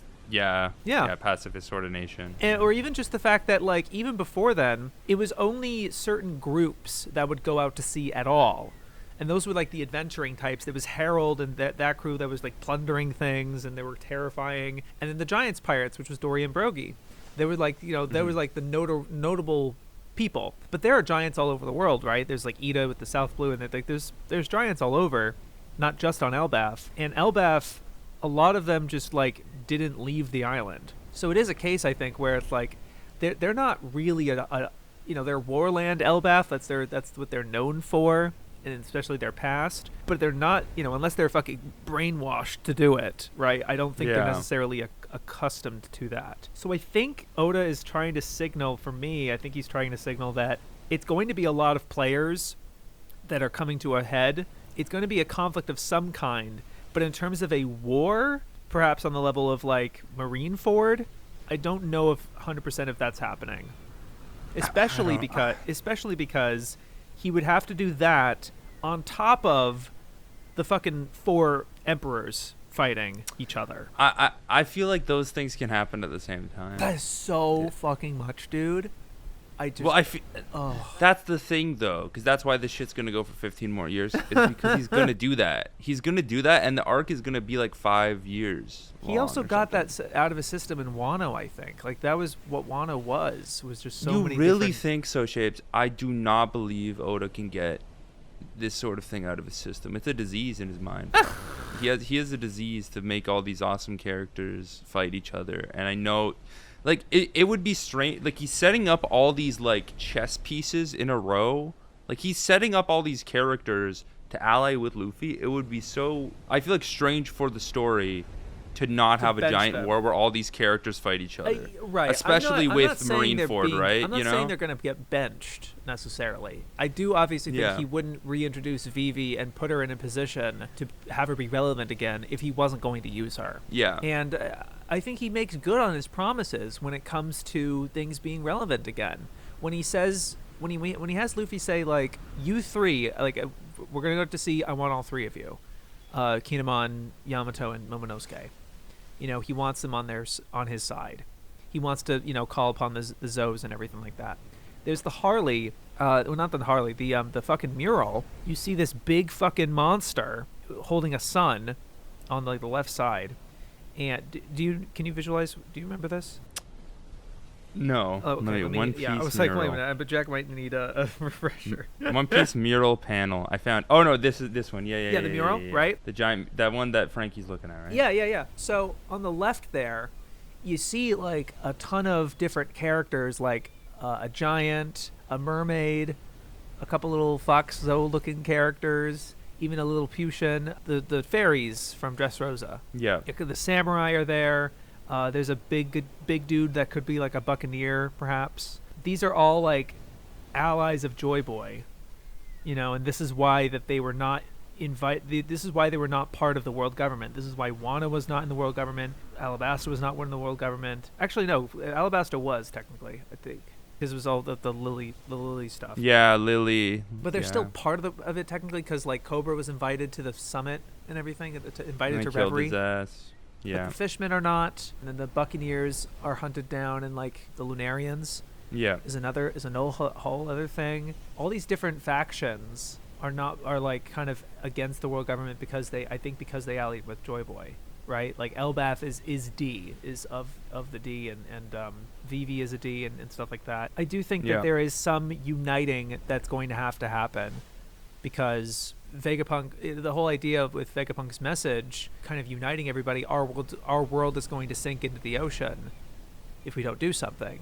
If he doesn't necessarily call them to a particular thing, but he's like, this is what's happening. And I think the revolutionaries are also in a position that can kind of have that organization happen. Yeah. I just think all of that is going to be separate from the Yonko, the four of them battling for One Piece, and that's what matters. That's like Vegapunk says at the end of his message. It's all a matter of who gets the One Piece. Mm-hmm. And Oda said in his Jump Festa message that Burn Scar Man will show up this year, which I guess is his own character. I don't think we've actually seen him yet. I think it is his own fucking character. So we'll see about that. That's so crazy. I know. The Burned Scar Man will return. Yeah, it will finally be Avengers revealed Doomsday. or whatever. And that's who has the last one, apparently. It's going to be really tough. I think it is going to be kind of like that duality. Oh, the other thing I'm sorry I'm jumping around a lot. No, jump around. Yeah, jump around.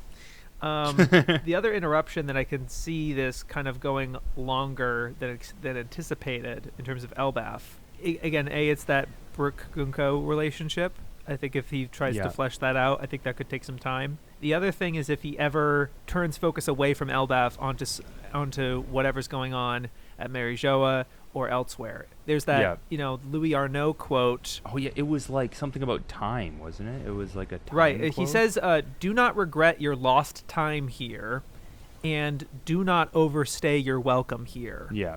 And he made it in Oda kind of framed it in such like a daunting kind of like warning type of way. Yeah. People are suspecting, and I've said this on the pod, so I'm sorry if I repeat Yeah, myself. I think we talked about this on the pod. Yeah. The idea that there's time dilation happening on Elbaf, Mhm. and even one day on there, I don't know if it's really that extreme, but a lot can happen in one day, as we know from One Piece. Yeah, a lot can happen. All of Dressrosa can happen in one day. It's true. People are wondering if there could be like a training montage, when they take care of all this shit going on, if they do some sort of training montage and spend some time there, that gives the outside world more time to set all the pieces up, so that when the Straw Hats leave Elbaf to whatever their next destination is, that sets everything up for the last arc, quote unquote. Wow. Okay. Or just the next one, but hopefully penultimate, if not last one. I was looking through my notes when I was doing my reread, and I realized we haven't even visited the astral world yet on Elbaf. They mentioned how there's 3 levels. Oh, okay. There's the underworld, there's the sun world, which is where the villages are. They just have not mentioned the astral world a single time besides there's 3 levels. Yeah, that's so interesting. We don't have no idea if anything's up there. Like, I wouldn't be surprised if like the final sort of battle between like Gunko, Summers, like everyone took place up there. If there's something up there, right? If there's something up there, yeah. And, like, I'm not sure, but there's a lot of different like little loose ends like that. There's the ancient lab that's been there for 3,000 years, and we Frankie see needs to check that shit out. And notably, I think the Vegapunk clone thing. When I reread it, I was like, okay, this actually. I missed this little bit of dialogue because I just glossed over because of just so shocking it was with Vegapunk being alive potentially. It was the fact that this specific clone was the one that visited Elbaf 20 years ago, as the real Vegapunk was still on Egghead. So Lilith, the Lilith clone, or no, It was Vegapunk, like the Stella. Stella, okay. That clone was sent to Elbaf and did all that reading. That is that exact clone is the one that Gunko saved from Egghead. Okay. So that was just sort of like almost kind of wrapping up a plot point of sorts. So like a plot hole of like how would the government not catch on the fact that he was visiting Elbaf, a non-government affiliated nation, and of the D and everything like that. Like how would they not catch on to that? That was the clone that he sent in order to get that information to study about the Void Century. Yeah. So makes sense. That was an existing thing. It was just the shock of fucking Vegapunk potentially and everything, and seeing if they could save Kuma, which I'm still not sure if I want or not. Like it'd be nice to have a happy ending with Bonnie and everything. They probably will, right? Right. Like it's One Piece, right? Yeah, like I guess it's One Piece. It's like at this point I can't be disappointed with that. I feel like they've killed Kuma like 8 times. I'm like, if he's alive, I like him. It's fine. That's true. I'm over it at this point. Yeah. And so I mean I'm excited to see whether the library is successfully burnt down or not. I hope they save it. I think there is something notable to be said about, the fact that they introduced this owl that runs the library and has the grow fruit or whatever. Yeah. I want to see if that owl has something to do with saving the library, perhaps doing something with that. I think the fact that he can shrink the fire. Well, I don't know. I don't think it can shrink things. It can only make things bigger. Oh, you make the fire bigger. That'll solve the problem. Well, no, I mean, I don't know if they can make the books bigger and then just like, don't worry, it'll take hard. It'll be harder for the flames to burn them or something. Oh, true. He makes the books so big. Yeah, it just makes them big enough. I don't know. Then he can crush Emu's evil book. No Yeah. But the fact that they kind of introduced that and like, oh, it can grow inanimate objects. I'm like, what could we do with that? Like what's things that make me go Things that make me go Yeah, no, I forgot about the owl guy. I appreciate you reading through. Yeah. I'm like, this arc's been going on for so long that I'm like, I feel like I've forgotten so many key details from early on. I definitely want to go back and reread. There was something really interesting about rereading it too, where they were talking about Loki and why he's accursed and everyone hates him. They're talking about he's like, yeah, he killed the lucky horse. They prophesied that he would kill his father. He was an arsonist. He set wild beasts on the villages when his dad was away and terrorized people. Literally all of that was true. Yeah. Literally all of it.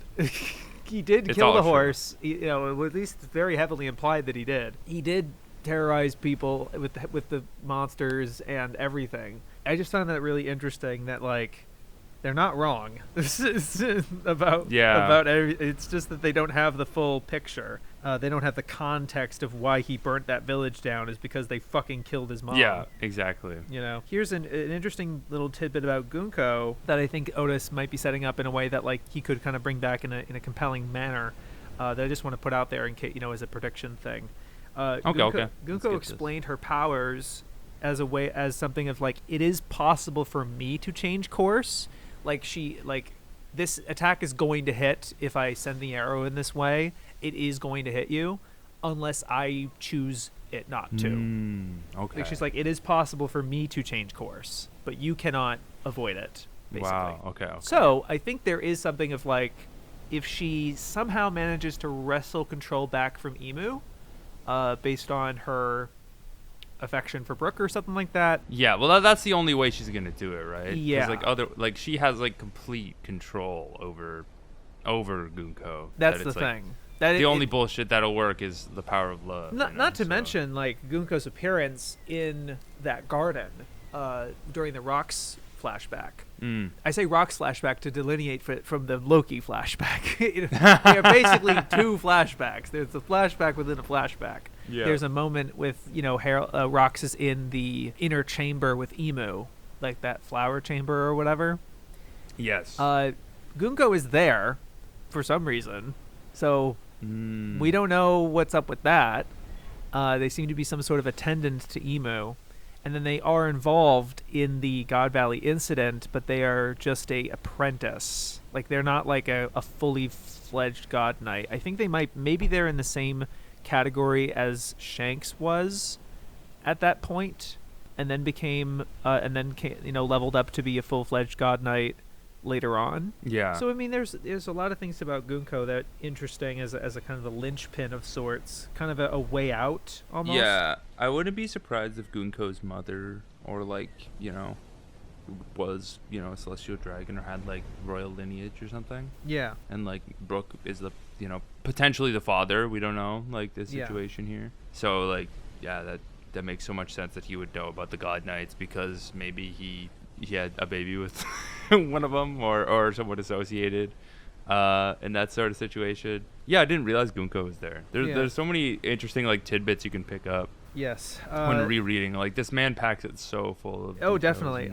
And a lot of them, it's like, you could go back and like, oh, he didn't even do anything with that sort of deal. And I think there's something to be said about that, like, little red herrings and stuff like that. Like, for example, people are I remember early on we were kind of weary of Jarl as like this kind of dubious character. Yeah. But he's not at all. He's just no. Not really. He really knew about it, and then they say like, yeah, he was the reason you weren't executed.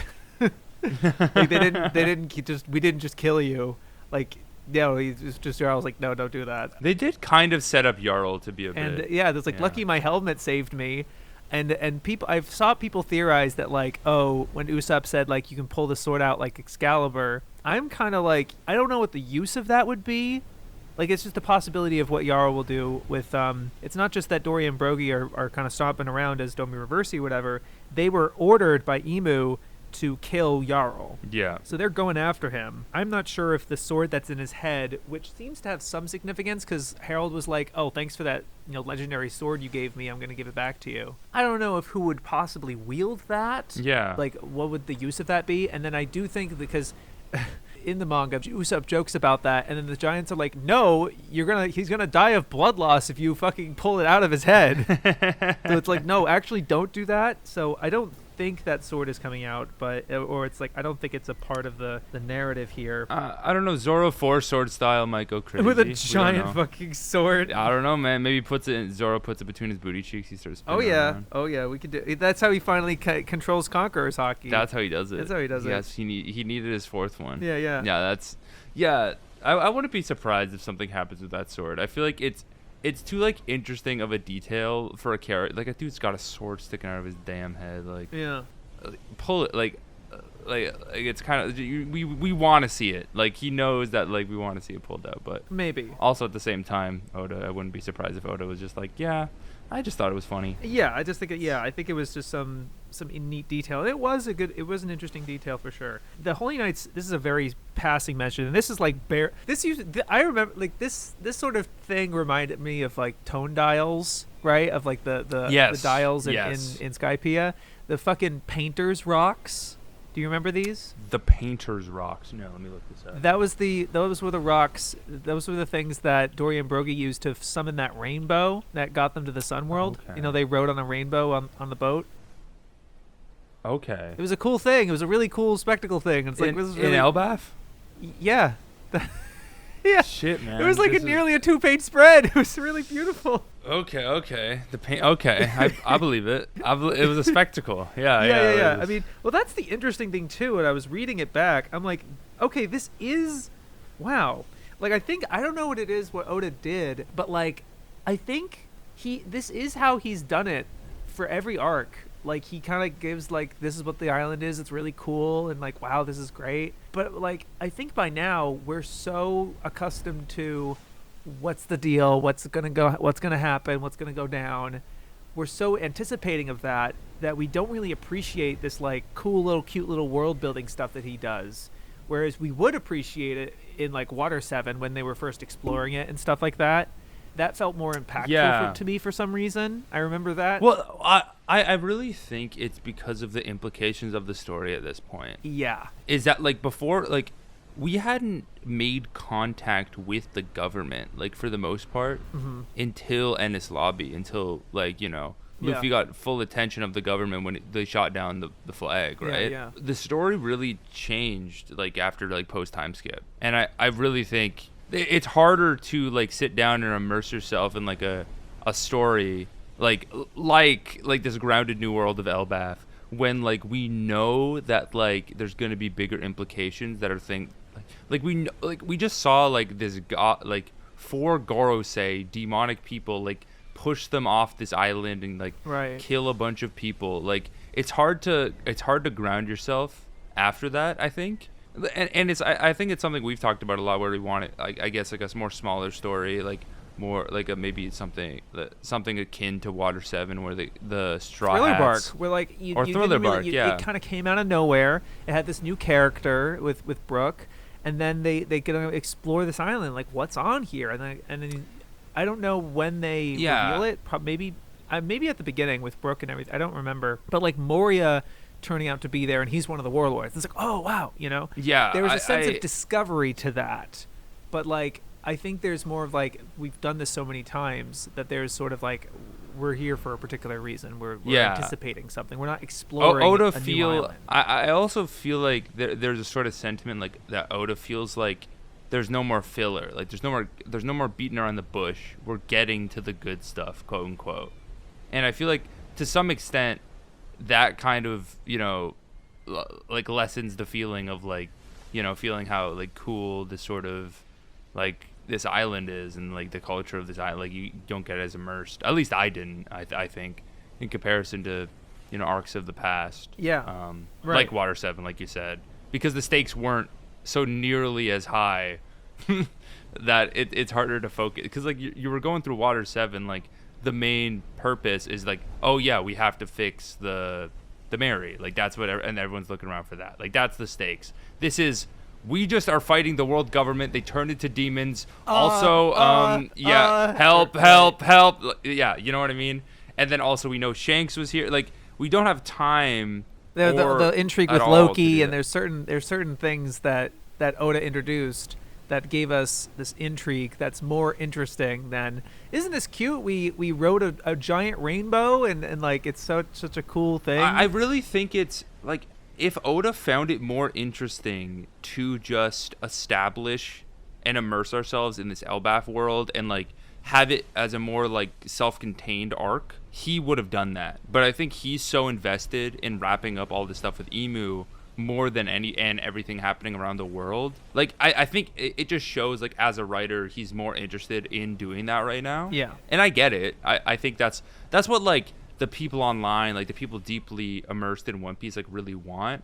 But as a like, personally as a reader, I guess I yearn, like, obviously I yearn for more of, like, the grounded stories that I think I fell in love with. Incidental. One Piece for. Yeah, like, you just go into an island and there's no expectations, there's no stakes. But yeah, it's at the same time, it's like it's like kind of impossible to have no expectations when we're this far into when it's Elbaf, when it's fucking Elbaf. It's Elbaf, right? Like, we have expectations for it. It's just not the arc I think anyone would have predicted when we first, like, heard about it back which then. Is what, like, I mean, which I like. I'm happy that we're not able to predict it. And then it was similar with Egghead. The majority, I think the vast majority of that arc was stuff that nobody could have anticipated. Like, I know it was people were like, we have to get to Vegapunk at some point, but we didn't know I don't think we knew he had his own island after Punk Hazard. You know, we didn't really know where he was. And never mind everything that happened on all the Kuma stuff, the Bonnie stuff, the Kuma stuff, the Gorosei. Toby, yeah. You know, never Blackbeard. mind, like, that detour we had with it. With all that stuff. And so I think he's doing a really great job in that regard. It is just, like, hard to say it's hard to have both. It's hard to have both. I understand why he chose this sort of way. Selfishly, I just anyway, yeah. I mentioned the Painter's Rock because the Holy Knights make a brief mention that they are going to have to get one of those in order to get back to the Holy Land. Oh. Yeah. Why? Yeah. Okay. So they need the awesome rainbow rocks. yeah, they need to. get Yeah, that. the only so it seems with painter rocks, the only thing that they seem to have confirmed that they do is make these rainbows, which are able to get from the off the sun world into the back onto the sea. Because you remember, I guess the sea clouds, those sea clouds that make the boats float and move around in the air like that. I guess they don't work when they go past to the underworld level. So there was that moment when the new giant pirates are like crashing it, like, you know, they were about to free Loki, and then they're coming down and they're gonna fucking fall and die. So Luffy had to save him with the balloon or whatever. So that's probably the same case with the God Knights and the kids, because they can't take them through the abyss, so they have to kind of take them off of Elbaf and bring them back to the Holy Land manually. So in order to do that, I think they mentioned that they have to get a painter's rock. So I don't know if they've thought about that or what their plan is with that, but that's another aspect that might be a key factor. And Well, they ain't escaping, bro. Luffy's gonna kill them. oh yeah, especially another point that I wanted to make. It's interesting how the Holy Knights are scared of Luffy. They are just Yeah. like, I don't want to fuck with a fucking Yonko right now. Yeah. You know, and they're specifically talking about Luffy. They're not really, they took care of his crew very easily. Yeah. You know? Embarrassingly so. Well, yeah. But they were like, you know, we're going to take these guys with us to the Holy Land. They're like, no, we're not. Keep them. Just don't touch them. If we harm them or do something to them, and Luffy and Luffy whatever, I mean, it doesn't make a difference because Luffy's gonna kick their ass either way because of the whole Colin thing. He's like, I'm gonna save Colin because he gave me food. Yummy. You know, yeah. So he's gonna go kick their ass. But yeah, it's interesting how the Holy Knights are specifically wary of him, and the way that Gunko is like, oh, what are you afraid of, Gunko? Nika, in terms of what they're concerned about. I think it'll be interesting to see their dynamic with him. Yeah, I think it's so fun seeing that sort of change in the series, like going from like the beginning of the series, everyone underestimates Luffy. They see him as some stupid kid, and now the villains of the arc are like, we shouldn't mess with this guy. He's a bit scary. Let's fight his stupid guy with the long nose instead. Yeah. So I think that's. I've been rewatching One Piece. Right now, like the early stuff, I've been showing it to someone, and it's really like who hasn't seen it before, and it's just so fun to see it from their perspective. Like we're in Baratie right now, and it's so fun seeing like the early One Piece stuff, like the heightened emotions of the anime and everything. I just watched the Sanji flashback again. Fuck yeah! And I think that's why I think I was yearning for that emotional gut punch from the Loki one. And small scale, right? Baratie is just one restaurant, you know? Yeah, it's one restaurant. And so the material, like the kind of the substance of that arc are the characters, you know? It's the people that are there.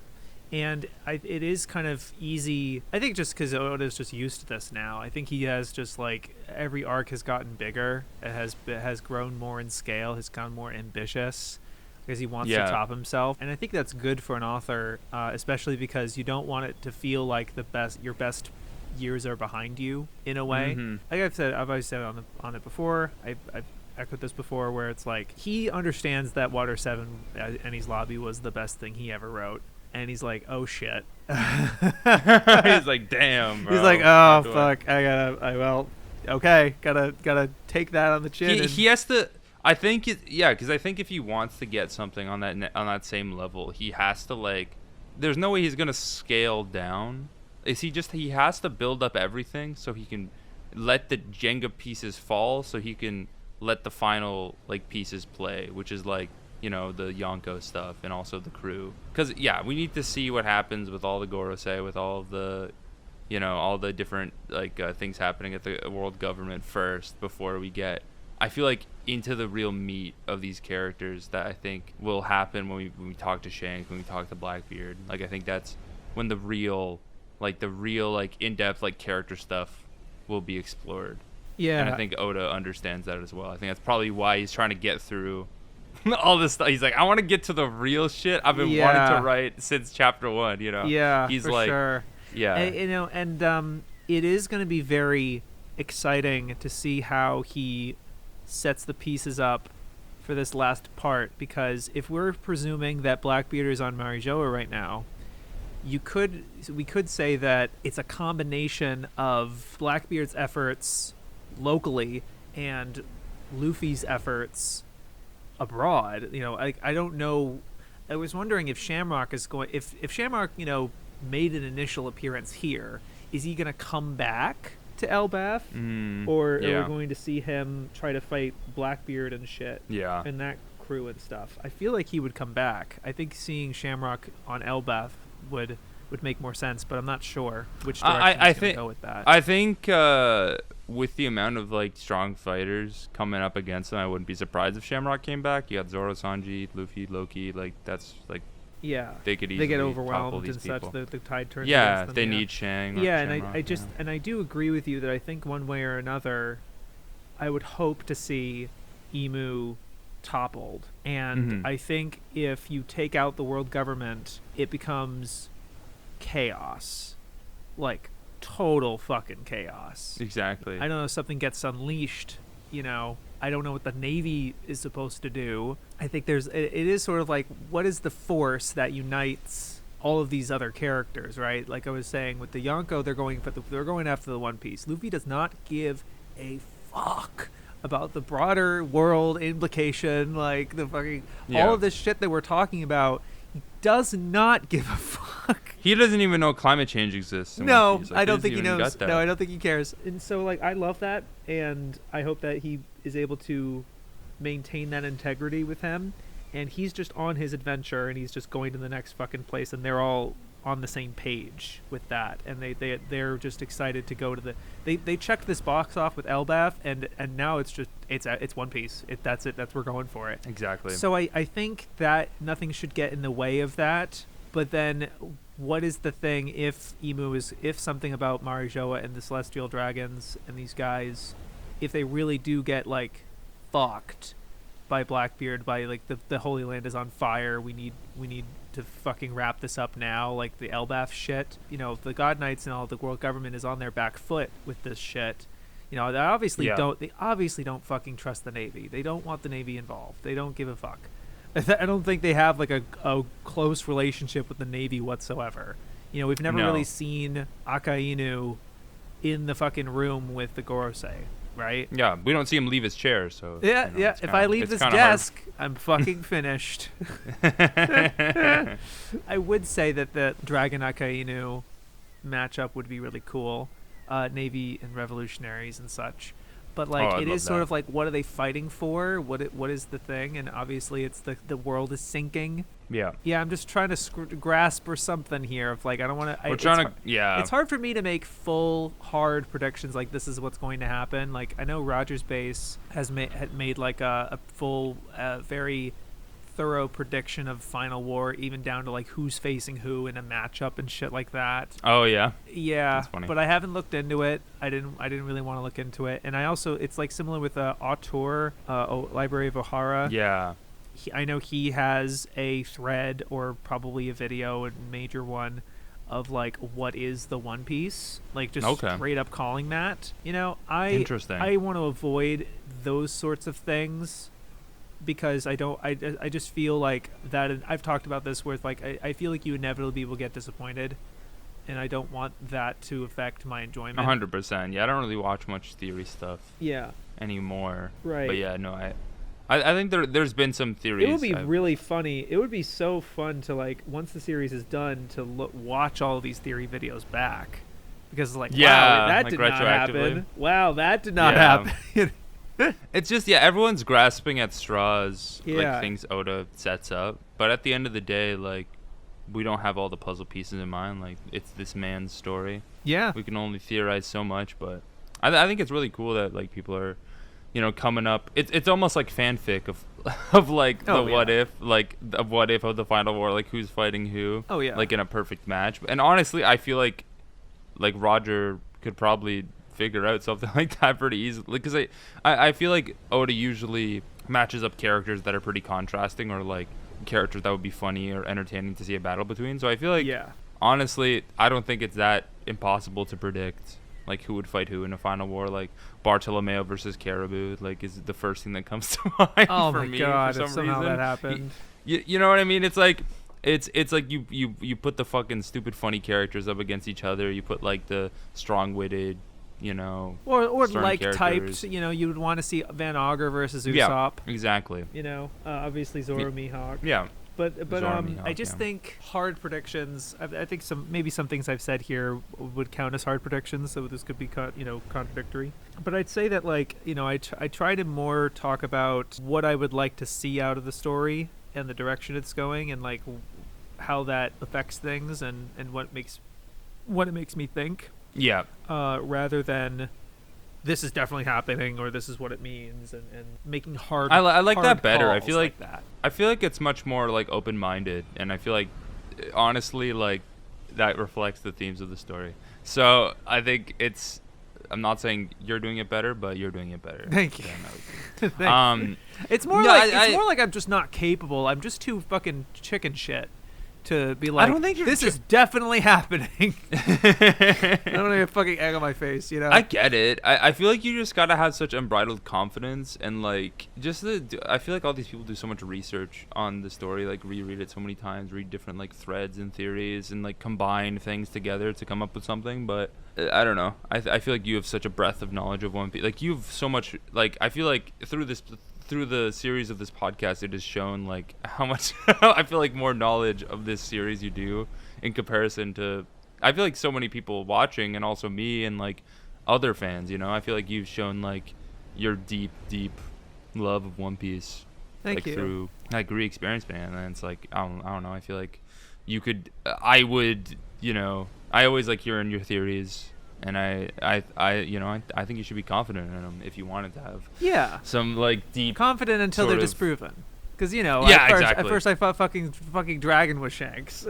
Well, not Dragon. Dragon was rocks. Oh, I had that theory as was well. rocks. Certain things like that. Wow. Because there was Interesting. there's things about like the ages and stuff that that was not right.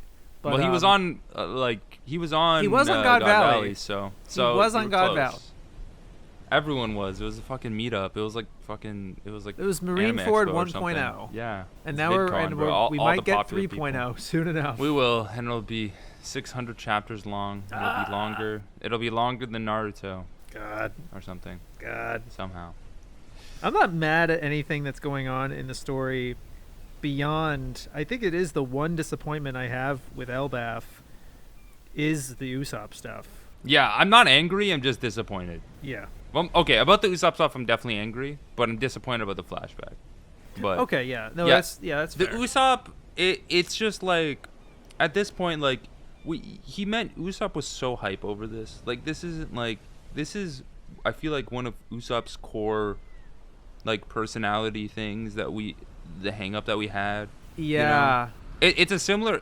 It's even more of a disappointment than like Zoro on the Wano stuff. Like, cause we thought we were gonna get some stuff for Zoro Right. on the Wano thing. Cause we don't know who fucking Zoro's parents are. Like, we can get more like fleshed out of his backstory. You know what I mean? Yeah. A bit more. Like, why does he have green hair? Like, you know how to explain that. Well, no. Okay, Jack. I think for Zoro, what I want, I know AJ has talked about this or whatever. There is something going on with Zoro in terms of a lack of confidence in himself. Mm-hmm. Like, just the fact that he did not know that he had conquerors and was doing that shit unconsciously, and he beat King that way. Yeah. That not much time has happened. Not much time has passed in the post-time skip, compared to the 2 years he had to train. How did he lose his fucking eye? Yeah.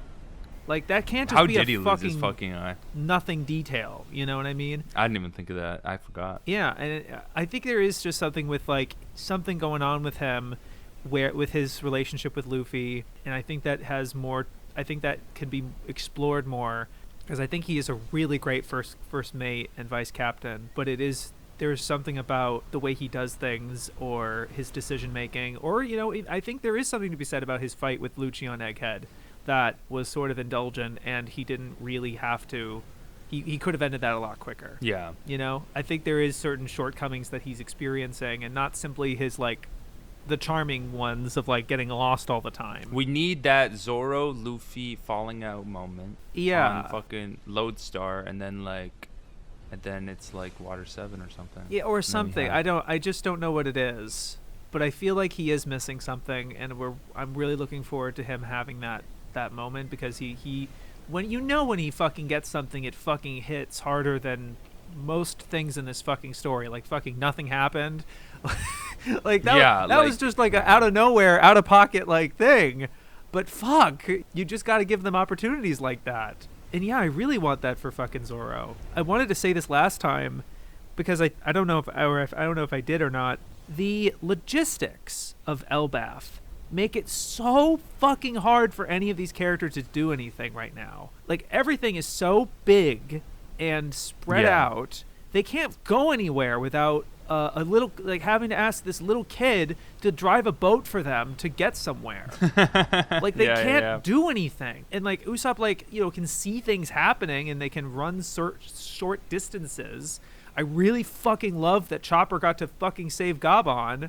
That was fucking awesome. That is fucking awesome. But like, I don't see them doing anything much in this, just for the fact that besides, you know, taking out specific people, like Zoro is capable of decapitating these fucking giants. 100%. Like, and he just has to get there, like, and Sanji can just launch him. Like that was demonstrated in when they were hunting that dinosaur to get food for Loki. Like they show that off, so it is possible in that for those guys. But like Usopp doing things, like I'm happy he got that one shot off of Gunko and actually hit her square in the fucking face, and but like it is within his character to like not be that, like he has that cool moment, and then half of her body is gone and he's like, oh shit, I'm sorry, like, you know, that's the bad guy and he's acting like that. Yeah, right. You know, and has so much reverence for this place. It's different from Egghead, where he just wanted to get the fuck off. Like he did not want to be involved at all. He's like, why are we here? Like, we need to get out of here, type of deal. This one, he has a different sort of hang up. He's not locked in the same way. He's locked in a, like, he obviously loves Elbaf, but he has this like no, don't. Like he says that a lot in this arc, where he's like, no, don't anger them, or like, we gotta do this or that, and he's being a little more controlling. And like, thank God he didn't find out about Luffy trying to free Loki and stuff, because he probably wouldn't have fucking had it. I wish he fucking did. I know, but that was the thing. Like, we wish he did, so that he could actually like have some conflict, like kind of. But it's like we're trying to do Water 7 again, and I just don't think that's gonna happen. You know, I don't. Yeah, it's not gonna happen. As much as Oda can, you know, Oda likes to repeat himself or like kind of do similar things. I think he's been good at making it like similar but different, or like unexpected, like something you didn't know you wanted. Like this fucking Brook stuff. Like, what the fuck? He's so good at that, but it is sort of at the expense of other characters. Yeah, it's. I really think there's room to have Usopp do something. Yes. I just don't think there is enough setup. No. To have it hit on the same level as like something in like Dressrosa. Like so much of that arc, like there's the God Usopp stuff. Yeah. That I feel like Usopp's like a joke. It's almost like he's like a joke that he's strong in that arc. Right. But then like the penultimate sort of thing that like he actually like unlocks his observation hockey and shoots down Sugar. Like that's such a big moment. Yeah. After like, you know, he's felt so like down on himself. He's like he's seen as this god. Well, especially in that instance where he was so crucial to this plan and it nearly fails, but by accident he happens to, because he ate, I forget the specifics, but it's like he ate the fucking tamale thing when she was supposed to eat it and get it knocked out, but he just like scares her and knocks her out anyway. Like it's sort of like an accident, but he saves the day. Like he actually like succeeds, but it was an accident. And then Oda gives him that moment to, no, this time it's not an accident. Like I actually it's real. achieve something. This a feat, you know, feat merchant, you know. and there's something to it where I wouldn't be surprised if Usopp helped, like in a big way, to help stop Dory and Brogy, because like I think he has such a connection to those guys particularly. He has shown that in like, the before we like, that was one of the last things we saw of Usopp, was he sees that they are turned. and he's like, "Where is your warrior's pride?" Yeah. I think that hopefully There's room for it. Yeah, He hopefully better do that it. like He- certain things of like Robin caring about the library and wanting to do something that is going to lead into a thing, and Usopp I think gunning for Dorian Broggie, but he has to get these fucking ribbons off. I don't know how they get that stuff off without knocking out Gunko, the main person. Loki can just swing his hammer, I think. That's Loki can swing his damn hammer and then the ribbon's off. There you go. It's just that easy. He has the fucking Emu deletus fruit where he fucking deletes Emu off the. He control alt deletes. Boop. Yeah. Emu off the planet or something. Right. Yeah, I want to see it, but I'm gonna keep my expectations low because I feel like I wouldn't be surprised if they didn't give him anything. But if they give him even a little drop of something, I'll be happy. But just a crumb. Give us like a fucking crumb, Oda. Just give one. He's Usopp so moment good at that, where and when he gives you crumbs, it's a fucking meal. It's a give me a fucking meal, crumb. man. I'm a fucking starving little But it's British not boy, fair. please. You can't keep us impoverished like this, dude. It's fucked up. He's keeping us malnourished.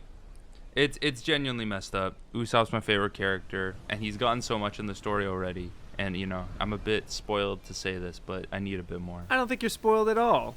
He's like one of the main characters in the entire story in how big this story is and how complex and all the history and stuff like that. He's really like it's still undeniable that the Straw Hat Pirates are the main crew, the main characters, the ones we are going to this story for. I don't think I would give as much of a shit about all of this shit if I didn't give as much of a shit about them. Yeah. I just hope that like we can continue that and not, because I just think the slander's got to stop. But these people are right is the problem. It's like, people are, when they clown on Chopper, when they clown on any of the Straw Hat, really. What the fans are clowning on. Just like, the feats or Sanji slander and or like all they can talk about with Nami is how sexualized she is and or whatever. It bothers me. But they're not wrong. It bothers me too, because Oda knows that, like, that's the appeal, He built these characters, these amazing relationships. He built this crew that we feel so attached to. But at the same time, every arc, he builds a crew for himself of new characters that he gets attached to, that he wants to show off. And, like, in this arc, the Straw Hats can get overshadowed, all these new characters that, like, are in the fray, that are, being here. And obviously it's not as many characters as Wano, so I think we'll have more opportunities for the Straw Hats to do things in comparison to Wano, because there was like 6 million characters in that arc, and I don't know most of their names. We would say the same thing about Egghead, because they also didn't really introduce that many characters in comparison to Wano and everything. But he still found a way to bench most of them. Yeah, it's really frustrating, because it's really frustrating, I find. And I think I just want this Emu stuff to be really wrapped up, because it feels like the part of the story, like, this is like, because we've known about the Celestial Dragons for so long. I mean the Gorosei is what I'm trying to think of. But Emu is like the biggest like main antagonist, I guess, like big bad of the series that we've been introduced like most recently, and that was like the Reverie arc, which was like, like only a few years ago. So it feels like such a recent addition. I don't know. I feel like it just takes away from a lot of the. Somehow he always finds a way to bench all these Straw Hats because of this like overwhelming power that seemingly only Luffy can take on. So it's really hard to, include everyone else in this. When like arcs in the like, because Luffy we're fighting like 4 Gorosei who have demon powers, and like how the fuck is Usopp and Frankie gonna fight these guys? You know what I mean? Well, I think the same issue was present in the beginning of the series, where Luffy was this very strong, overpowered character compared to everyone around him, and even when the stakes weren't amazingly strong or anything, in the face of it, they were still very insurmountable. And the way you get the Straw Hats involved is have them help Luffy achieve what he is able to achieve, like only he can do. Like there's that moment of Arlong in Arlong Park where he's like, I can't fucking make maps, I can't wield a sword, I can't lie. Hey, And so he's like, so what can I do? I can kick your ass, and Yeah. so that's what his crew is for, is to make those things possible. I just don't think he's set them up in that situation to do that. Like, he just kind of gets Luffy to where he needs to be and have him fight the big bad, just have him clash with them, and he doesn't need the Straw Hats, he can just figure it out. Yeah. That used to be the method. That used to be what he would be able to do, is give them a thing to do, give them something cool to do. But okay, Okay. Okay. I'm just like give them like less strong people to fight, yeah, or we can have something like Very hard to do that. Alabasta, where like we have like Chopper and Usopp like duoing up when Yeah. they fought like Miss Merry Christmas or whatever, and Yeah. the other guy. Right. Like that's like one of my favorite fights in the series. hell yeah. Just like I think it's so like having more of like like a 3-on-1 situation of like Nami, Usopp, Chopper fighting someone to try and like band together in some way. Yeah, Instead of leaving it definitely. all up to these like insurmountable powers. I Weird think shit. I think it would just Yeah, and they've done that in post time skip. There's a couple fights like that. yeah, like Black Maria. I feel like Robin like comes in and like I think that I was that thinking a fun actually fight. the I forget her name, the painter lady in Dressrosa that attacks the ship, and it's her versus Nami, Brook, and Chopper. Yes. Yeah, so stuff like Painter that. lady. Yeah, she's Big Mom's person, right? No, she was one of Doflamingo's guys, henchmen. Oh, I don't remember. Yeah, I can't remember. I don't remember the specific fight either, but it was during like Green Bit or something. Yeah, I know what you're talking about when they go on the ship. And Yeah, then, they're on the ship, yeah. and it's just them, and then I think they managed to beat her, but then Doffy's coming in on it, about to fucking kill them, and they're like, ah, and then like Sanji intercepting him was the coolest shit in the fucking world, dude. And then Yeah, I they just goes, remember. Sanji. It's was so awesome. good, bro. Yeah. I just want more. I just wanted to have like, fucking Robin putting in work on Summers was fucking sick. That was awesome. I'm like, good. Robin's Yeah. doing things. Hell yeah. Yeah. And I Get mean, it going. Even Jinbei with the stopping the fire and everything, I think was really cool. Like that was a way for him to do something. He did. He had his little water gun that he. He did a Great thing. job. Good on you, Jinbei. Yeah. You know. And then good it's, job. oh God, Jinbei. Rest in peace, the helmsman, bro. He's not needed. Like Get reading his- it get his back big ass outta again, here. it's a thing where like they're trying to have a dynamic with him, and he's like, "This shit's crazy, huh?" And like he just says some generic shit, and I'm just like, No, man. you're not wanted in the crew, bro. The thing is that there's like older people on the crew. Like Brook is so much older than everyone, but he still vibes with the younger people. You Yeah, know? 'cause he's Jinbei one is of like these- the yeah. older.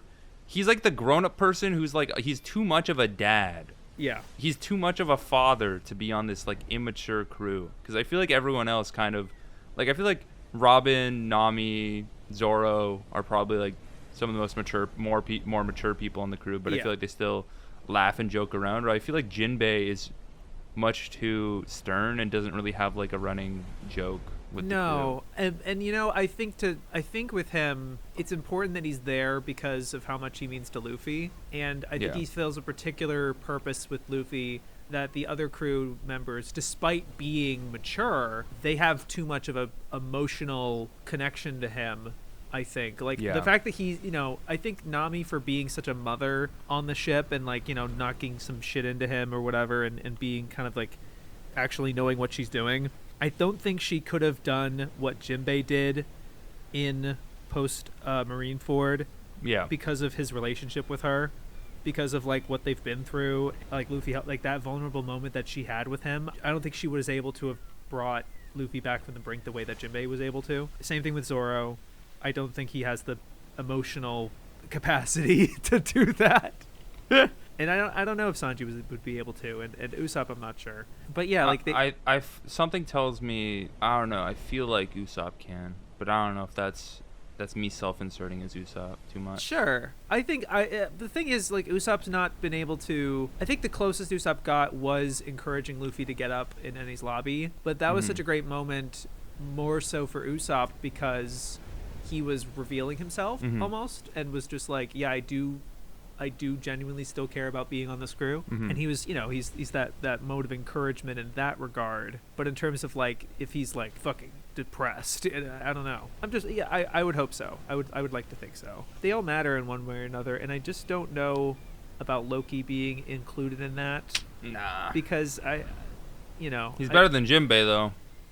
As a character, sure, I don't disagree with you there. But I understand what I totally agree with I think that Jinbei's emotional maturity. I think it makes sense for him to be on the crew. I just wish they give him a little joke or two, Yeah, definitely. Or just give us even like the stupid joke with like, I think of like a super serious character like Law. Like Law even has like the stupid like food like bread joke or whatever.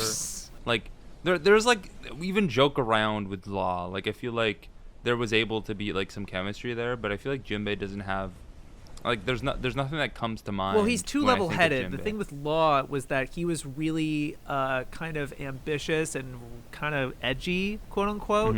His first I don't know if it was his very first appearance. It was close. It was like maybe his second or third appearance.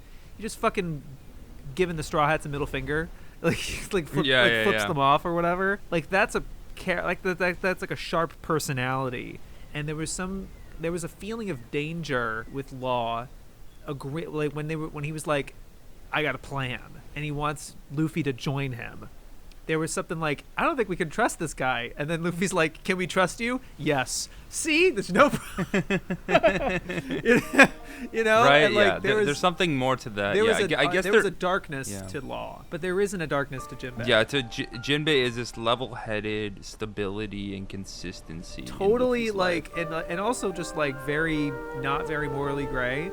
He fucked up once of just like, yeah, I made an oversight and let Arlong just go about his business and I let him go. That's my bad. But that's all he had. And then Nami forgives him, and that's a great moment for Nami.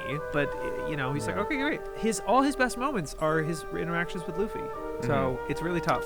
I'm hoping to get more from him, but I don't know what. I really don't know what. I think the best thing we can do is to keep our expectations low. And, yeah, I guess we'll see you guys in the next month. I can't wait to do it again where we end up at the Black Pill Jinbei. Fuck Jinbei, bro. Fuck Jinbei. No, Jinbei's chill. Well, please prove me wrong, Oda. Please.